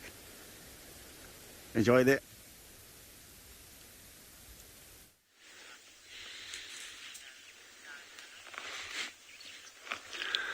So, since everyone else is looking at cats, we're also looking at cats. They're just meerkats. And you can actually see the two ground squirrels straight behind them as well. So there's all four meerkats together and the two ground squirrels. Still no sign of the two outstanding members of this group, which are the other two sub-adults. Which is quite, it's quite concerning. But anyway, we'll give it a couple of days. You never know. I mean, they know these areas so well, where all the bolt holes are. So, maybe they've just gone down a bolt hole and they're hiding out for a while with that badger problem. So a lot of social grooming going on there. I think especially now we're seeing this more than we've seen it at any time during this week. And this just may be kind of reaffirming those bonds after this whole incident has taken place. There is one little meerkat that's been sort of hanging around on the edges of this open clearing over here.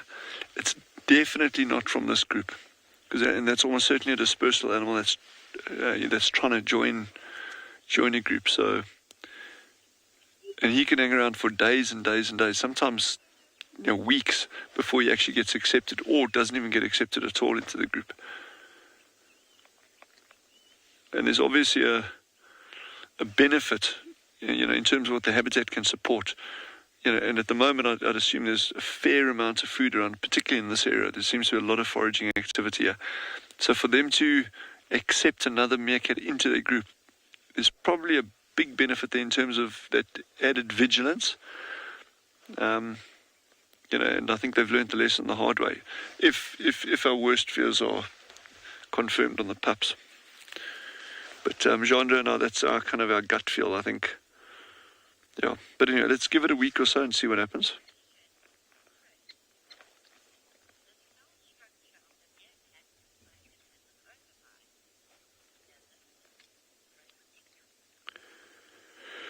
Chris, that's a very good point. The skull structure of the meerkat makes it look like it has an overbite. It does have a bit of an overbite, especially on the top jaws with those canines protruding like that. I think it's the appearance is exacerbated by the fact that of the elongated nose, which is perched like right on the end there and kind of like juts over. But certainly it definitely has a little bit of an overbite, there's no question. Occasionally we actually pick up a meerkat skulls or your dead meerkats, where, especially at things like goshawk nests, marsh eagle nests, that kind of stuff. And so you get to look at these skulls close up, and it's very, very interesting, the structure, but there certainly is a bit of an overbite on that. Okay, there's another squirrel coming in from the right.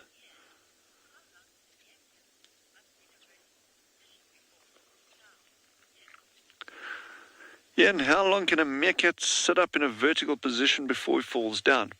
I don't have an answer for you, because I've never sat and watched a meerkat long enough until he falls over. I really don't have an answer for that, because, and I don't know if it's ever been tested as such, but I would assume that a meerkat probably sits down before it falls down. So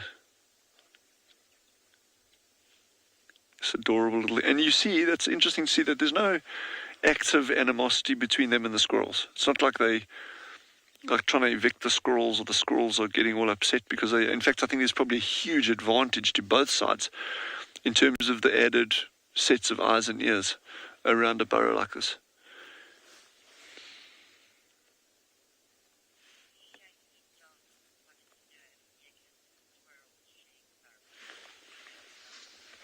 Shaggy dog. Do meerkats and squirrels share burrows? That leads me on to what I was just saying now about, or leads on from what I was just saying about the no animosity or no apparent animosity between them.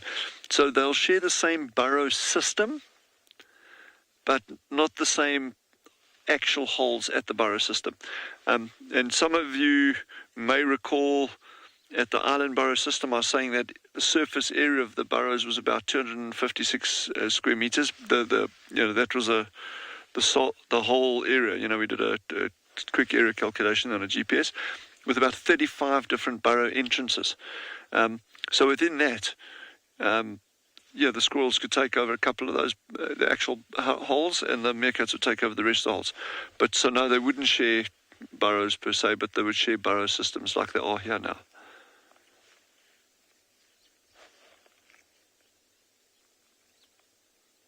Beautiful light now. Sure. It's getting softer and softer. It's getting a little bit cooler now. Yes, I'd love to know where those other two are. They're out there somewhere. Somewhere in the vast wilderness. Two lost, lonely meerkats wandering. No, I'm just kidding. I'm sure they're absolutely fine. Eating a big fat scorpion as we're speaking.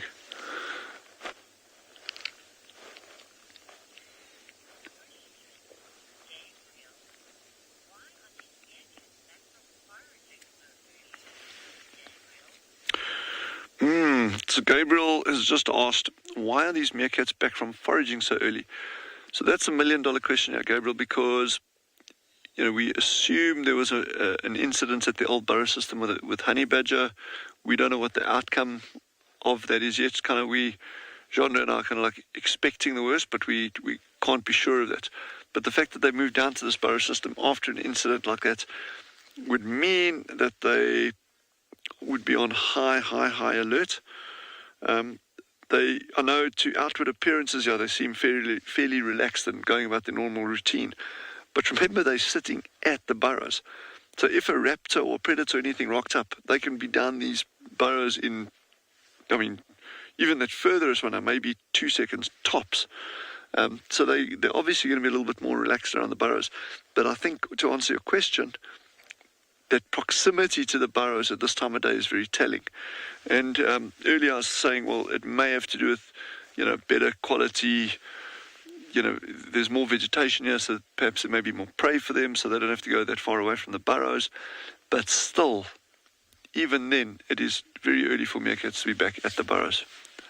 It's certainly not unheard of. It's not like it's super unusual, like, wow, why are they here kind of thing. But just in light of the fact of what's taken place up at Island Burrow, I think Morsadi, this alpha female, I think she's kind of really just on super alert now and keeping the group close to these burrows.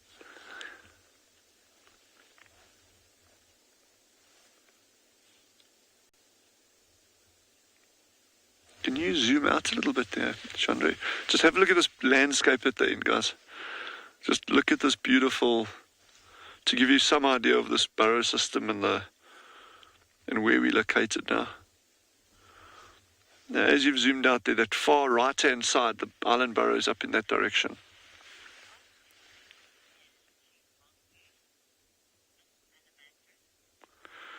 Miss Alamandra, absolutely.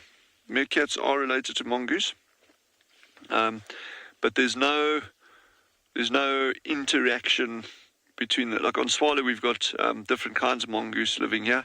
Aside from meerkats, we've got slender mongoose, we've got yellow mongoose, we've got Cape Grey mongoose, but there's no negative interactions between them. You know, there'll obviously be a bit of competition because they're all going for insects and small vertebrates and that kind of stuff. So you'll get a little bit of interaction there, but otherwise there's no direct links between the different species.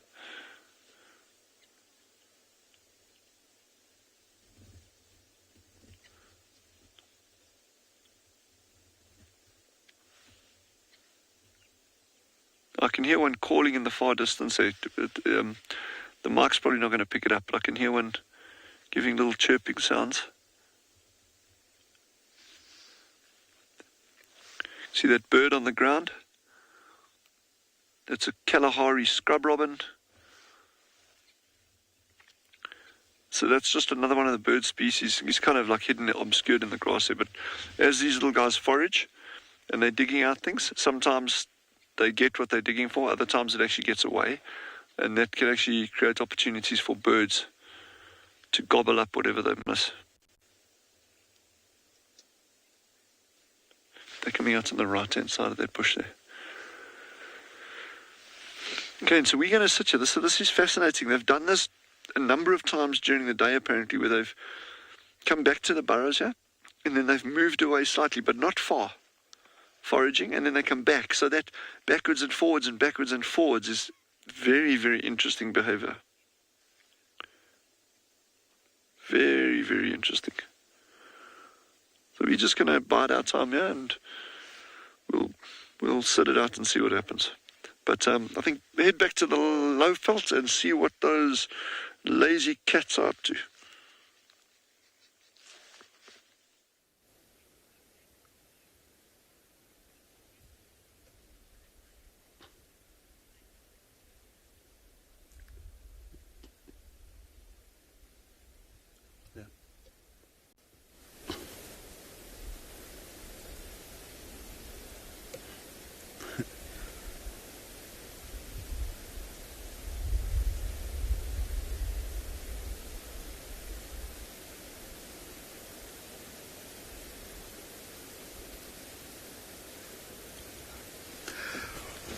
Welcome back, guys. AG is still here, where with this pride line still lying flat, as you can see right over there. We're still hoping they're going to get up and start moving, show us whatever, because if you've seen them earlier, they are actually well fed. They're not hungry at all. So they can take their own time, maybe very late tonight.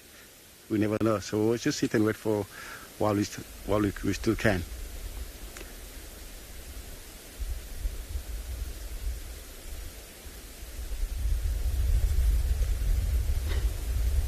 Look, one of the little cubs looking at us. Looks like he heard what I said. Look at the tail. Yeah, well, no. What did he say? How did he know?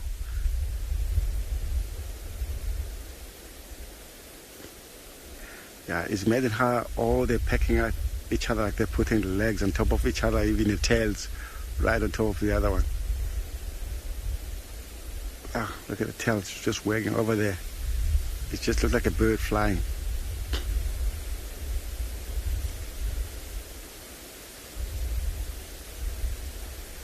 But if you look up at the mountain, you can see now start getting nice, dark, bright up on the sky, which is amazing to see the sun going away from us.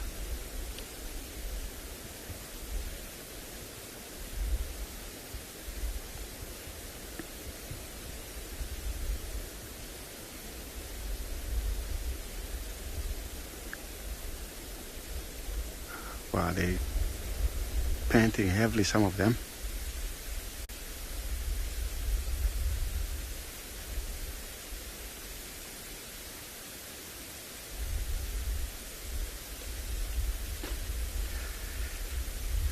Okay, guys, so let's head to Djuma.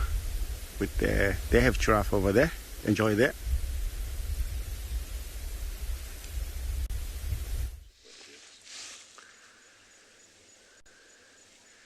Welcome back, everyone. We're actually on a little bumble around Chitwa.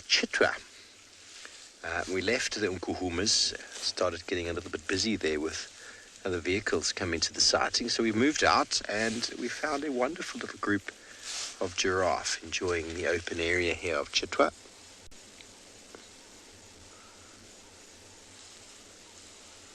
Nice journey of giraffe. I can count at least 4. I think maybe there's 5 of them, but look at how wonderful they look with the tall trees in the landscape with the open grasslands underneath.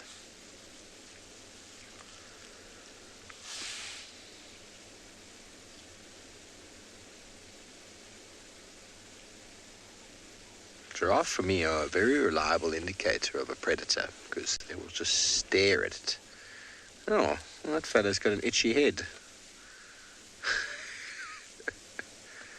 Oh, that's a great way to scratch your ear. That's a lady, by the way.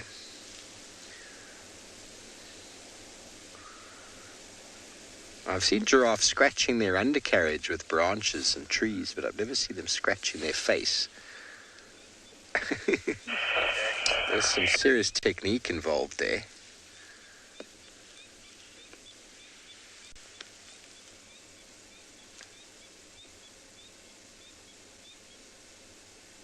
That's too funny.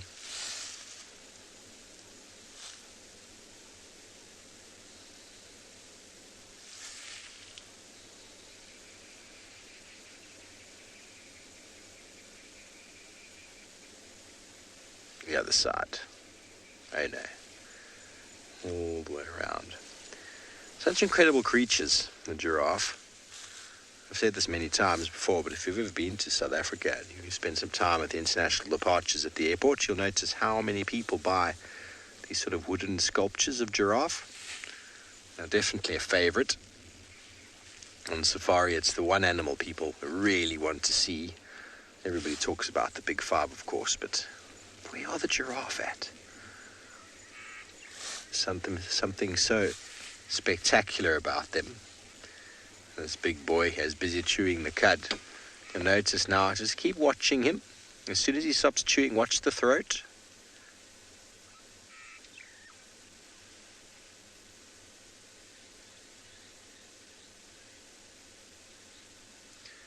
He will swallow that. There we go. Swallow that bolus and down it goes and up it goes again. Shelley, what type of texture is a giraffe's fur? Well, to be honest with you, I've never actually touched a giraffe. But the fur is, the hair is pretty short. It's not long hair. It's almost like a horse, you could say. In what I've seen from close up, it feels like a horse, but obviously you get different types of horses. So I think it's short hair like a horse, but I'm no expert in the touchy-feely of giraffe. I've never been close enough to touch one. There goes a female, an oxpecker attached to the side. Each of their spot patterns are quite unique. 2 legs moving on each side as they walk, balanced by the neck held up at that 60-odd degree angle by a very powerful ligament running down their neck, attaching to their back. Keeps the neck upright without any muscle requirement. And whenever they bend down, they have to pull all the muscles in the neck to stretch that ligament. You'll see when they let go how it flicks up again. Can you imagine walking, holding your neck like that? It would be nearly impossible. Nearly impossible to do so. You'd get some serious aches and pains. She's going to hide behind the bush. Impala's alarm calling. I'm going to go. Excuse me. Last thing about sitting and watching animals is when you hear alarm calls. Sure.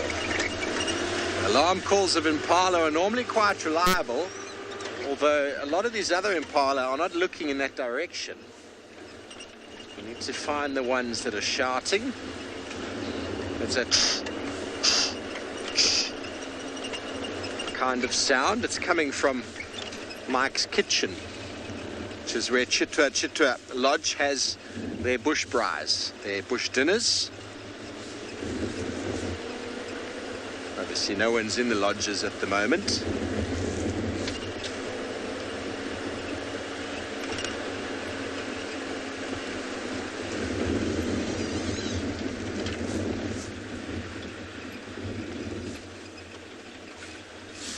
Everybody's looking very relaxed. I'm just going to keep going around the corner there, Darby. Sorry. There's a little bit further to the right here, then we'll stop again and have a listen. We've got to find the animals that were shouting. Bear in mind, coming out of the rutting season with the impala, some of the males are still making those sounds, so it might even be some of that. We'll just stop and frame these impala up on the right here. And maybe they are looking very relaxed, aren't they? Okay, so don't forget, everybody, if you have the time and the inclination, please feel free to go to the link below and to support us so we can continue to bring you wild, wonderful images from the African wilderness, just like this.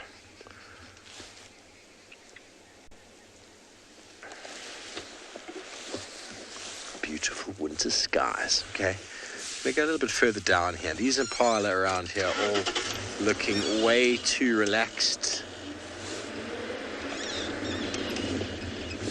Maybe just on the other side of this bush we might see a different story. Just gonna coast down here and switch off. There's an impala.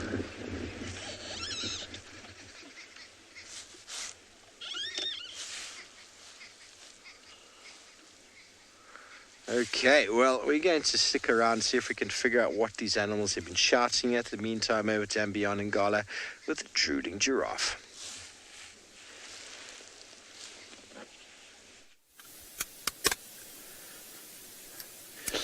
So we wanted to come watch the sunset, and I was hoping for, I don't know, zebra or a wildebeest, or, you know, maybe a giraffe standing somewhere. And we got here, and this giraffe is actually sitting down with the perfect sunset right behind it. And when Odie zoomed in there, you could actually see the drool, you know, still shining in the light. But oh, what a perfect end to the day. We are actually, so it's only the one male here. There are 2 females and 1 baby that we can see so far. But we know in this area there should be 3 babies. So it's quite possible that, you know, it's just sitting down somewhere behind a tree. Oh, well, this one's running because the impala's running. So it spooked the 1 baby. But, I mean, you could not have asked for a better animal in the sunset. See how fluffy this one still is.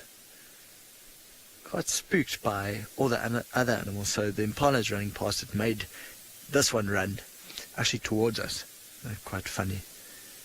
But the sunset is phenomenal, and the clouds on the other side is just great, and really just a lovely end to our day, I must say. And what a spectacular day it has been. A lot of lions everywhere. Isn't that just magical?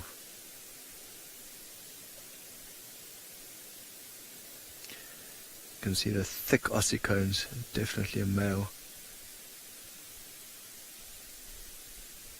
Chrissy has asked if I've ever had giraffe approach my vehicle.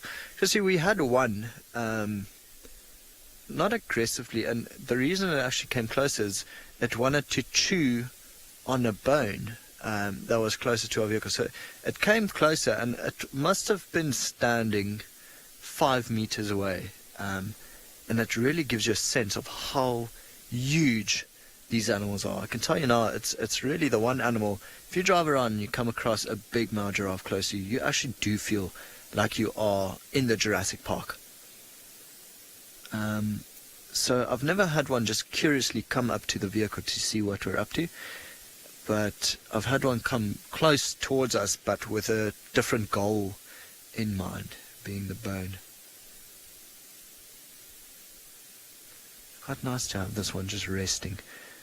You can see even with this, the head sticks up about 2.3 meters above the ground.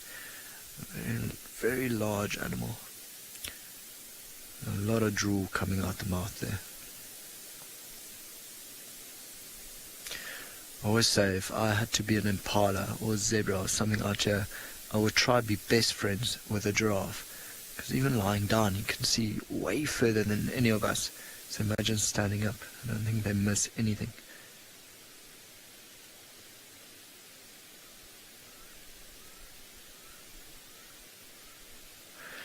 But I'll be honest, I could not have asked for a better end to our day, and we just made it, with the sun setting there in the background.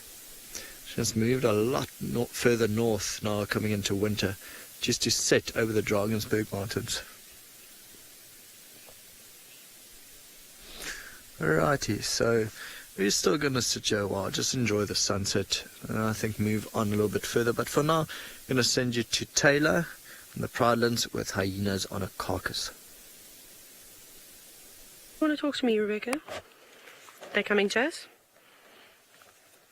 Hi everybody, welcome. We're at the hyena den here at Prrivelands. We are here, which is very exciting. Now we've got another little hyena that's joined, so I wanted to update you.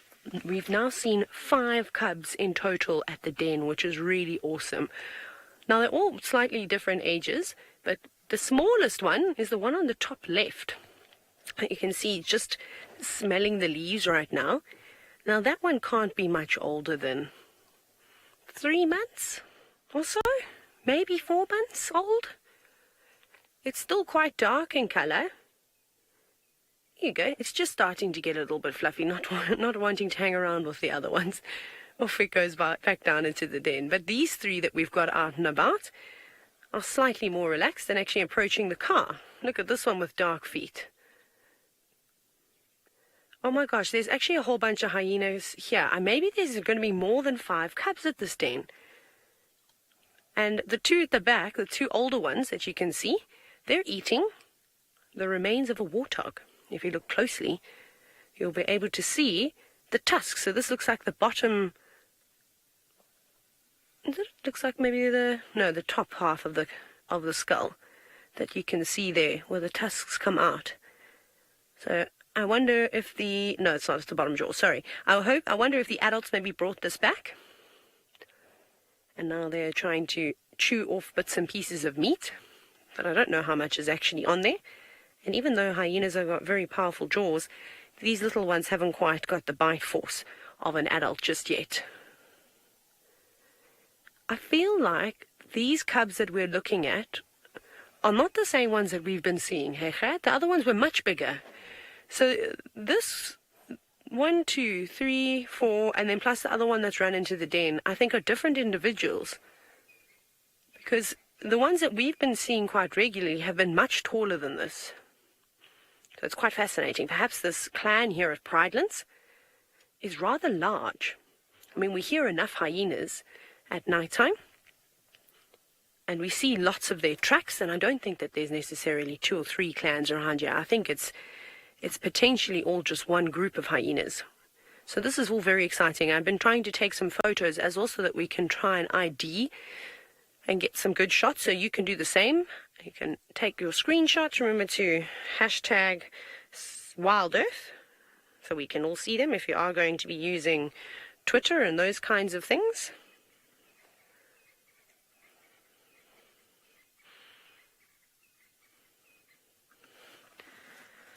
Now, Paige, with hyenas, unfortunately giving birth is a very, very difficult thing. So each female hyena that gives birth will normally give birth to 1 to 2 cubs, not really more than that. I have read some books where they say up to 3 or 4 or 5 cubs. I think that's a bit difficult, because remember, those females, they don't give birth like other animals. Their birth canal, I think, is quite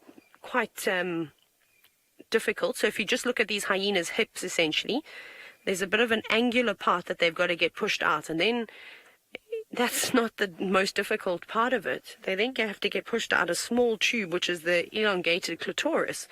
And first-time hyenas can definitely die.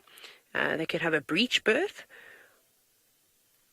So it's a very dangerous thing. So it's normally just 1 to 2 cubs that we typically see per female hyena. So now I have absolutely no idea how many hyenas are at this den, because we haven't seen the adults around. I've seen 2 different adults here. One I think was a male, and the other one was definitely a female, because she was suckling some cubs, but they were much older than this lot. And I don't see those individuals here, so I think that they're wandering away from the den and not spending too much time here. So this is very exciting. I can't wait to see what else develops. But we are battling the light, so we won't be able to stay here for too long, especially because there isn't an adult around. There might be one just laying close by, not too far away. That's what they will typically do. The brush is a little bit dense, but I'm glad we got to see them. So these ones that we're looking at, I'm just trying to guess the ages now. So they're quite fluffy, so they're definitely older than 4 months, but I don't think they're quite, maybe 6 months old? Joel, what's going to happen with these hyena cubs if any sort of predator comes on through? So if a leopard comes past or a lion comes slinking in, they're going to run into the den. So there's a big termite mound here with a brown ivory tree growing out of it, and there are extensive burrows going down into the earth, and that's going to be the safest bet. So that's what you can see on the left-hand side of the hyena cubs. Sorry, I haven't positioned us in the best place to see the entrances of this burrow, but they all go down inside there. They'll keep away. We did have a very interesting sighting yesterday. It was quite brief, where some of the older hyena cubs came out, or around the den, and they were trying to chase a young elephant bull.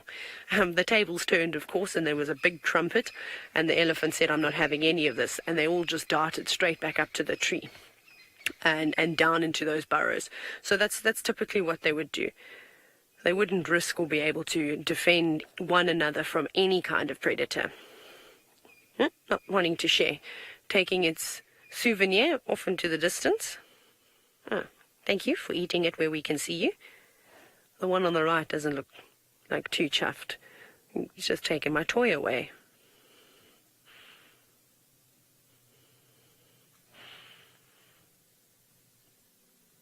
This is so lovely, though. I love their little black feet. Especially on this lot. Down they go. Goodness, so I'm going to go through all my photos at some point and have a look at those older cubs that we've been seeing. Because there were definitely 4 that are much older than 7 months. But this lot is slightly younger. So it becomes quite difficult. I could be mistaken, but I'm going to show some of these pictures to my friends who studied hyenas up in East Africa, and I'm sure that they'll be willing to help me with aging them. But when I showed them the pictures of the 4 that we initially started seeing around the den, they suggested that they were a little bit older. But yeah, like I said, these are not the same ones. I'm so excited. We have a huge clan now. Now all that needs to happen, which would be ideal, is that if we could have, I know this might not sound very nice, but if something like a giraffe or, died on the property, for example, that would be a great thing for the hyenas to feed off of. I mean, maybe the lions come here too, but if we could get a big carcass and the whole clan could come and feed, then we'd get a much better indication of what's actually going on. You can see they've just popped their heads up now, listening to something in the distance. Might be another hyena nearby. So even though the young cubs are quite playful, naturally they listen to their surroundings. And if you're not aware, that's when something can sneak up on you. Yes, I think there's an adult coming. At the back, that's what they're looking at. There's another hyena on its way in. You can see them all walking in the distance. So we'll just sit here, and hopefully that individual comes on through.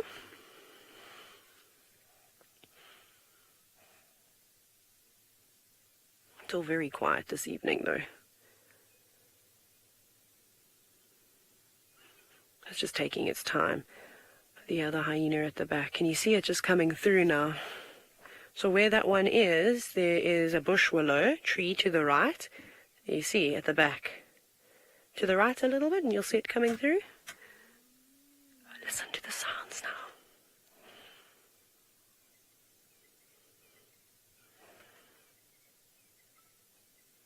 There, they're going up to that hyena. I can't see if it's an adult just yet. Please come out and around so we can see you nicely. I'm not going to move the vehicle too much now, just because these little ones are still getting used to the car. All very excited and have gone to greet that other hyena. Look at it. Actually, I think this might be one of the older cubs. Yes. Hello. It's just behind the bushes. It should pop out in a moment. So these are the ones that we've been seeing. Now hopefully we'll be able to see the size difference quite nicely. Off it goes. Bye. So that one is not an adult at the back.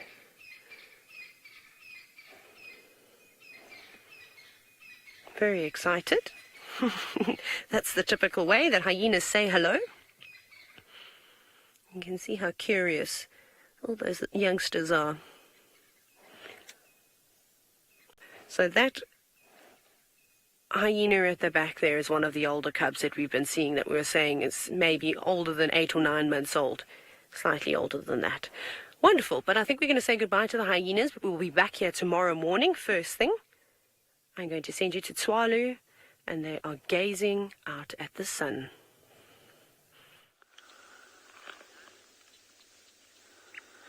So I'm so chuffed. It sounds like Taylor and them have been having some amazing hyena viewing down there.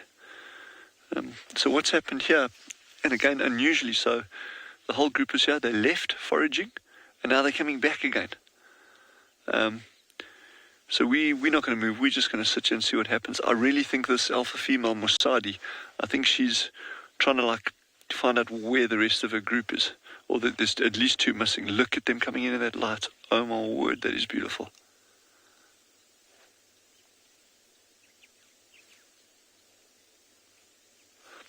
So this is the time of day that we'd expect them to be getting back to a burrow normally. So obviously the circumstances have changed a little bit, but okay, and there's a 5th one coming in on the right. Let's see. This might be the outlier. So I don't think this is part of their group. This is one that's been tagging along. Some of you may have heard that I said earlier that there was a 5th one that had been hanging around in the vegetation on the edges of this clearing earlier, and that's him coming in now.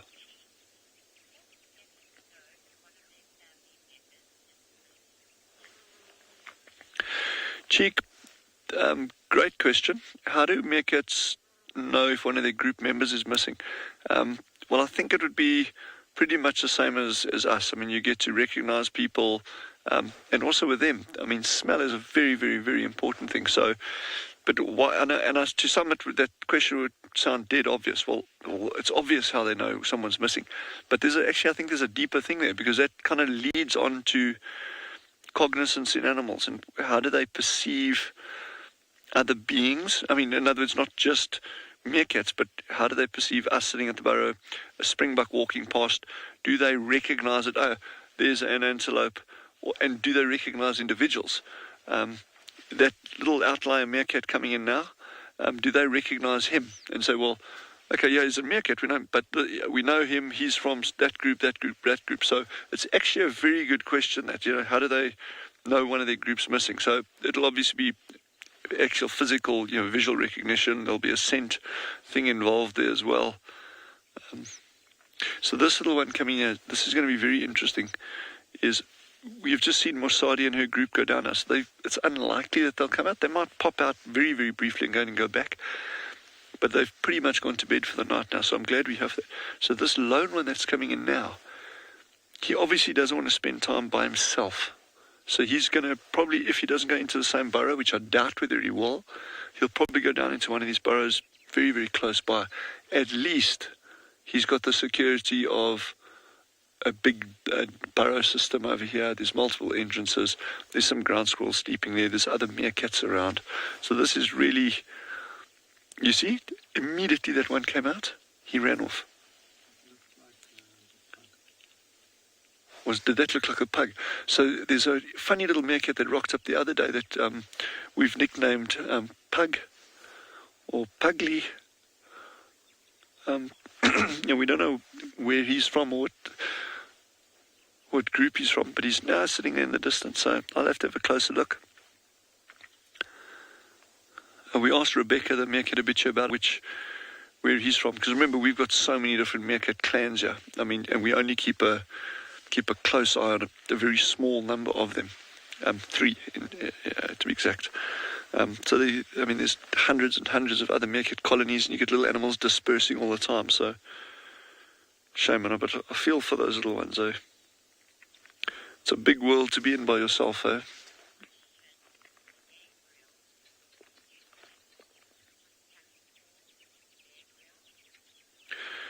Gabriel has just asked if meerkats have contact calls, and yes, they do. The contact calls are super important. And I know, again, it sounds obvious, for maintaining contact when they're foraging. And as we're looking at this burrow system here, with a bit of dust is being kicked up by them going to sleep now, doing some burrow maintenance, it looks very, very open. And you think, well, if they can smell so well, and if their eyesight is so good, well, why bother having a contact call? But remember, when that one ran off there, he disappeared into that grass. Gone, you can't see him. And these little meerkats here won't be able to see him either. So if it was members of their own family and they go foraging through this long grass, that's when that contact call becomes very, very important. Or in the case of a family member going missing, that repeated contact call, that's where it comes into its own. And I'm not going to even try to imitate this. Number one, I'm a horrendously bad meerkat imitator. But secondly, they've just gone through what could have been a very, very disturbing time with them with this badger incident and that, or we'll just call it the incident. We don't know actually what went on there. So we don't want to start kind of like imitating meerkat noises and that kind of stuff around the burrow. It just really throws them out. You should always be sensitive to, doesn't matter where you are, you should always be sensitive to trying to imitate animal sounds. And there's good reasons for that. I mean, animals have these vocalizations as part of their survival kit bag, their toolbox, and the moment we start doing it, however fun it might be to like try call a bird in or try call a meerkat or whatever by making weird sounds, when you do that, it's kind of distracting them from what they should be doing, whether it's foraging or watching out for prey or mating or whatever it is. So you should always be very sensitive about trying to imitate animal sounds. Unless it's genre, then we can imitate genre. There's no problem with that. Sometimes you actually react. He's making little chuckling noises now. This is beautiful.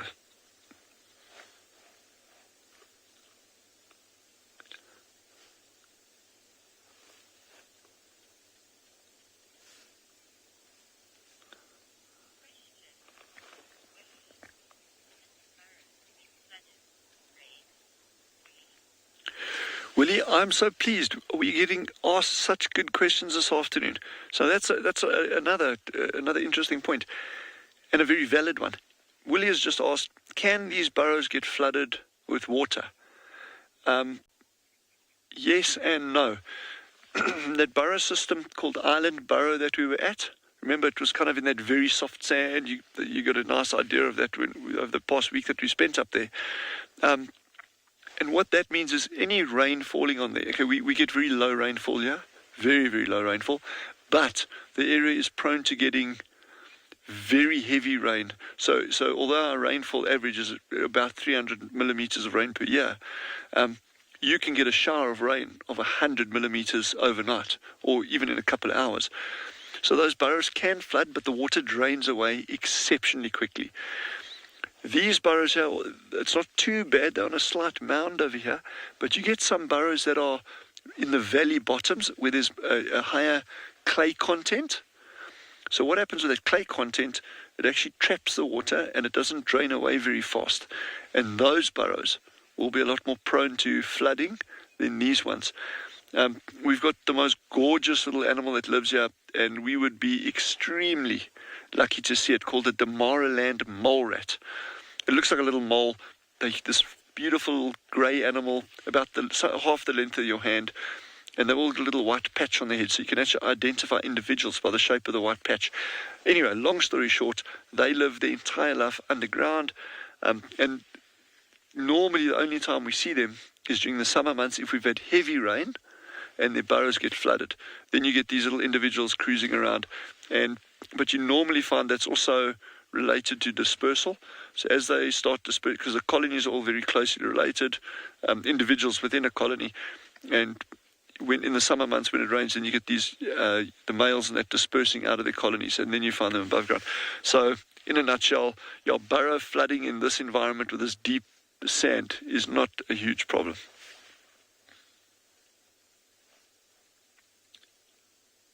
Great questions. I'm really enjoying that.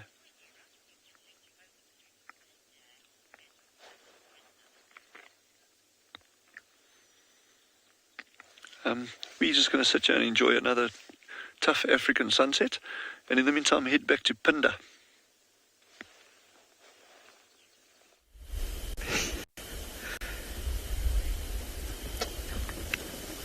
Welcome back, guys.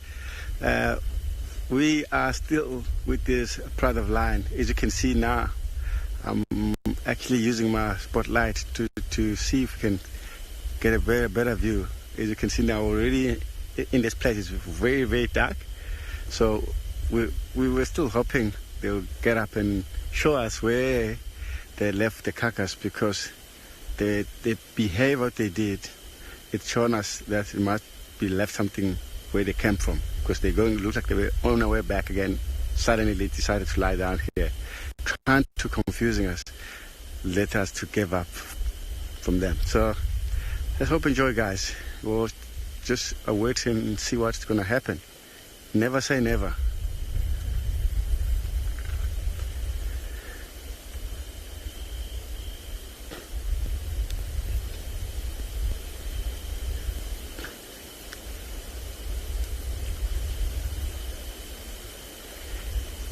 Yeah, if you listen, it's just quiet. Can you see here a lot of sound? Dead quiet, and listen. I'm gonna kill my light as well.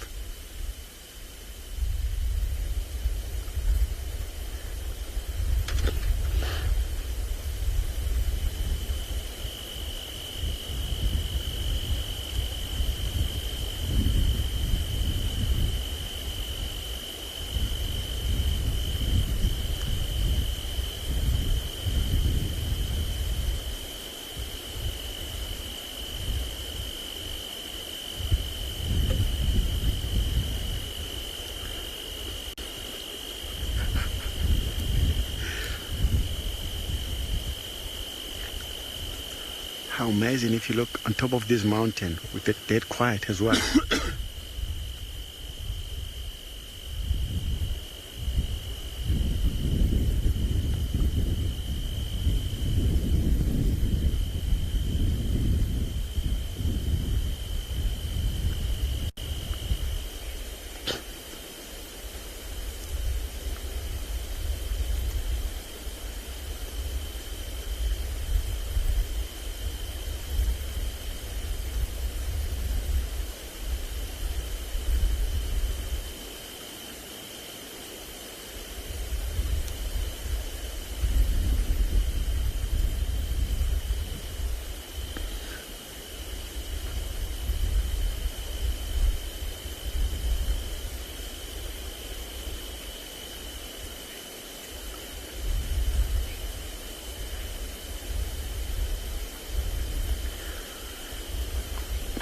Chris, my favorite sound, I'm sure you too, Chris, you'll love that sound.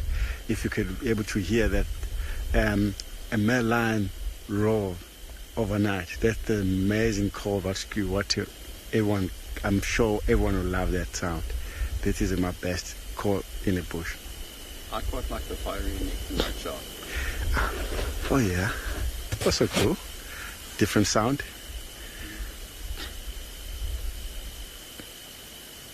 Especially when it's pitch black like that and you suddenly hear them roar like right next to. Amazing. It is.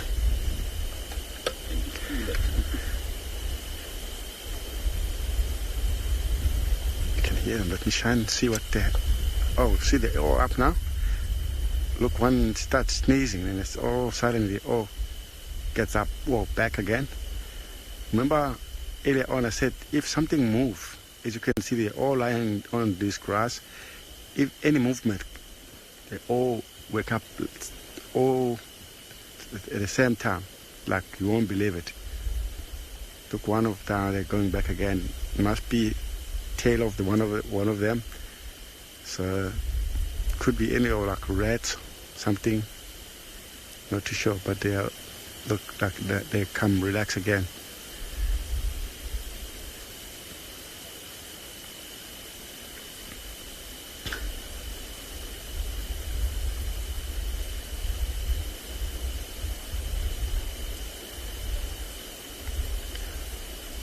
Looks like they're all going back again to lie flat again. As they lying down again, we'll just send you to the Sabi sand for the sunset. Just enjoy there. Our sunset is gone now.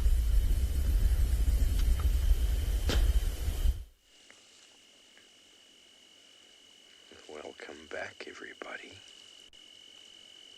You're indeed back here in the Sabi sands and back in colour for a few moments as we have a beautiful marula tree with the fading light. Just going to give you a quick moment of silence to just contemplate your day and to just enjoy the sounds of the night.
The perfect wind down, somebody says.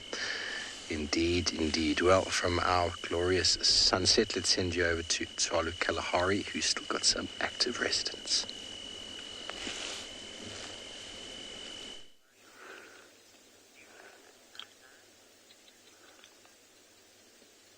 Yeah, so this little one just popped out again, just checking out. There was a jackal that trotted past in the distance. And there was a bit of kind of concern there. But then the others went back to bed very, very quickly. So I think we're seeing the last bit of activity here now. It's been a very disconcerting day for all of us, not just the meerkats, but Chandra and myself. It's been like up and down, checking different burrows. What did that badger get up to? Where is he? Where's the other sub-adults here? The meerkats are obviously really concerned. They brand new burrow system now. They leave, they come back, they leave, they come back. It's everything's on edge now. So it'll be really interesting to just follow this as it develops over the coming days. And but this is nature. Badgers eat meerkats, and eagles eat meerkats, and other things eat eagles, and this is just the way it is. It's all part of that bigger system, eh? Or the circle of life, Lion King style. And there's no right or wrong there. It's not. We can feel bad for a meerkat if something happens to it, but the other things also have to eat. So. But still very alert, eh? Just making sure everything is good, there's no danger before going to bed.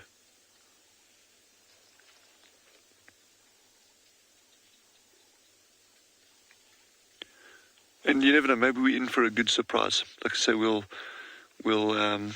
see how this week pans out in terms of the missing sub-adults and the pups. And then, I think by Friday next week, I think that'll be kind of like a line in the sand. There we go. Good night.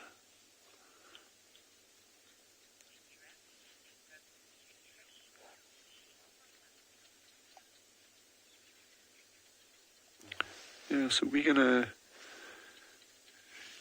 let these guys settle down for the night. I hope they get a good rest. And,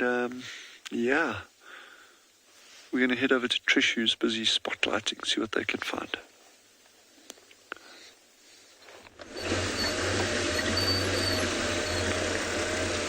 I am spotlighting away. Ooh. I found myself a scrub hair. Oh, we're going to infrared in 3, 2, 1. Ta-da! And the scrub hair has now hopped away. But let's see if we can catch up with it. Now, I'm near Gallego Pan. And I heard some elephants around this area, but I primarily was checking. There we go. Oh, hopped away again. It's a bit of a windy road, so once the bend comes around, we have to go forward again. Where have you gone? So primarily I was looking, of course, for some leopards. I say leopards because I'm hopeful. But I haven't seen any tracks around the area.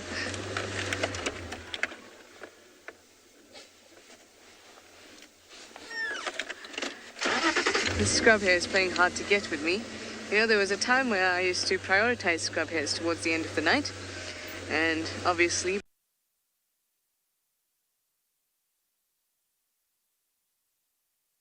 quite a while ago, they are not too happy with me.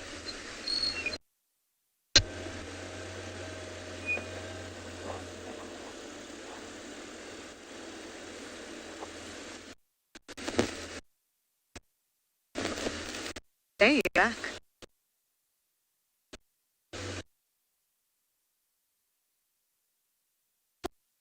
Me through, I'm going very slowly. Hopefully it'll stop it.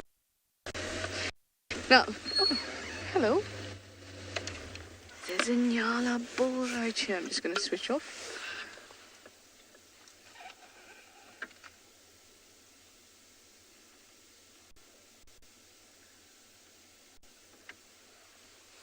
And our scrub hair is now still on the road. Nope.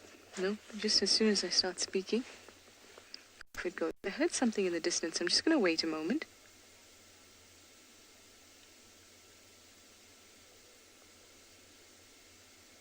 I was either hearing the elephants, Yep, I can hear the elephants. I'm going to try and get to them. So I'm going to send you over to Steve in the meantime while we turn around.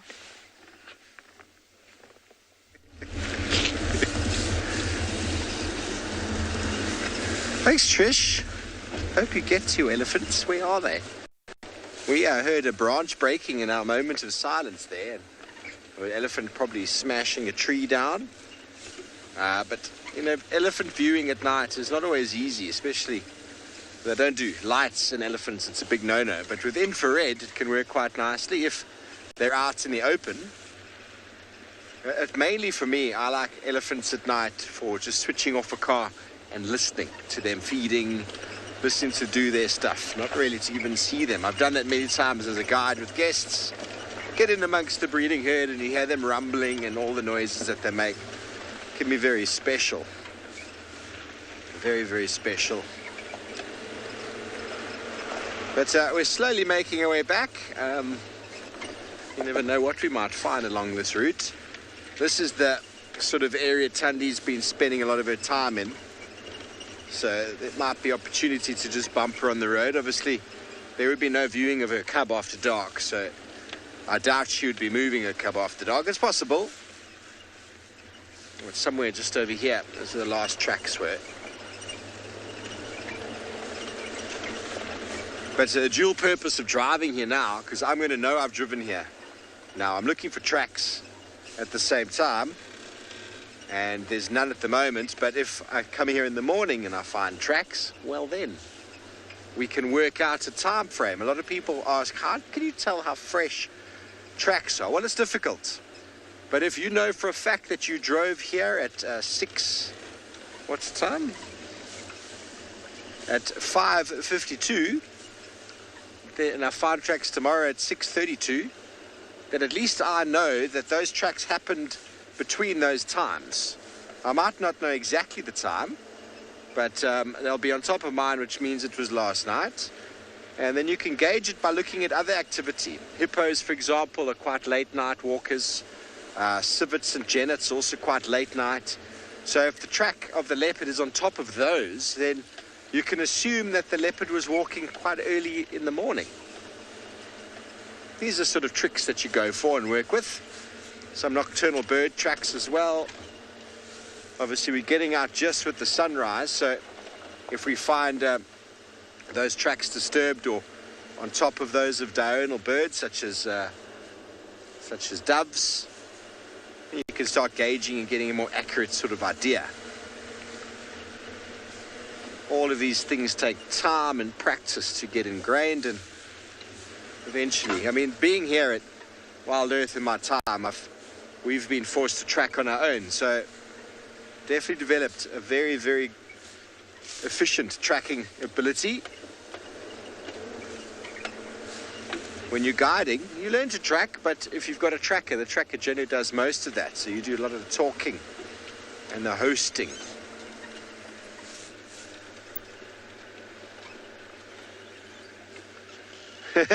Hello, Joy from Hong Kong. How are you?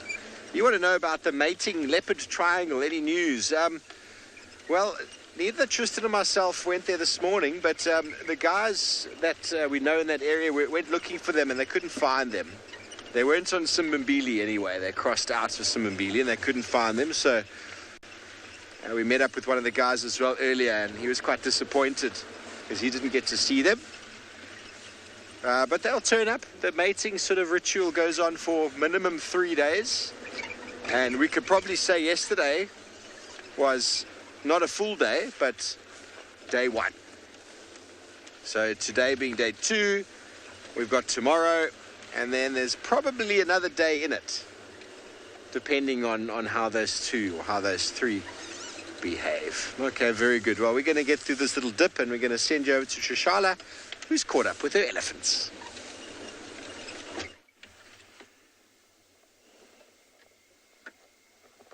Our patience paid off. We decided to turn around rather at the pan instead of where we were when I actually said bye to you in that segment. And then the elephants walked right by the pan.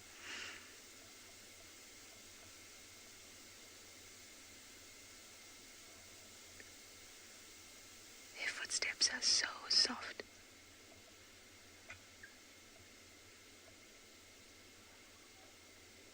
they go. Let's see if we can catch them again on the road.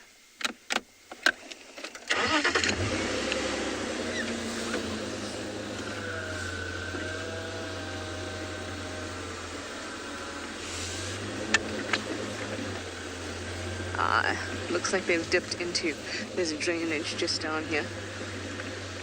Looks like they've dipped into it.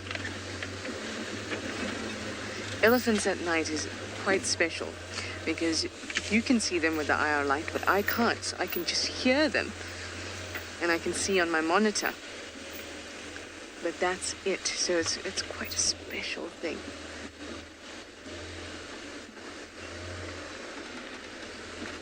No, they seem to have dipped into this.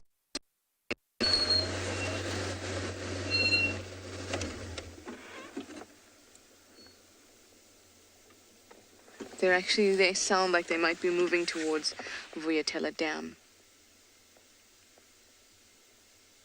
So Dam Cam might be lucky in a bit as they move down. Yeah. They are gone. Well, it's short and sweet, right? Still good.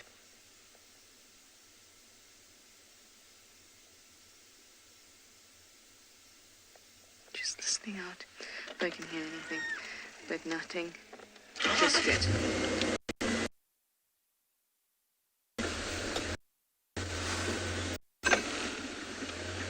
Claire, you'd like to know what happens when two elephant herds meet?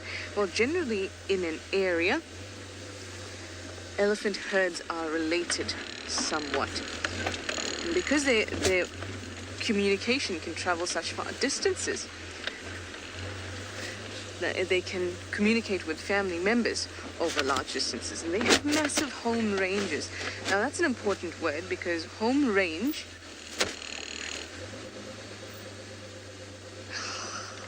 the scrub hairs are just getting me today. Home range means it's a space where the animal roams. There we go. And it is not defended. So a territory would be an area that's defended. So you would imagine if elephants had a territory, then they would defend that territory against other elephants, but they don't. They have home ranges.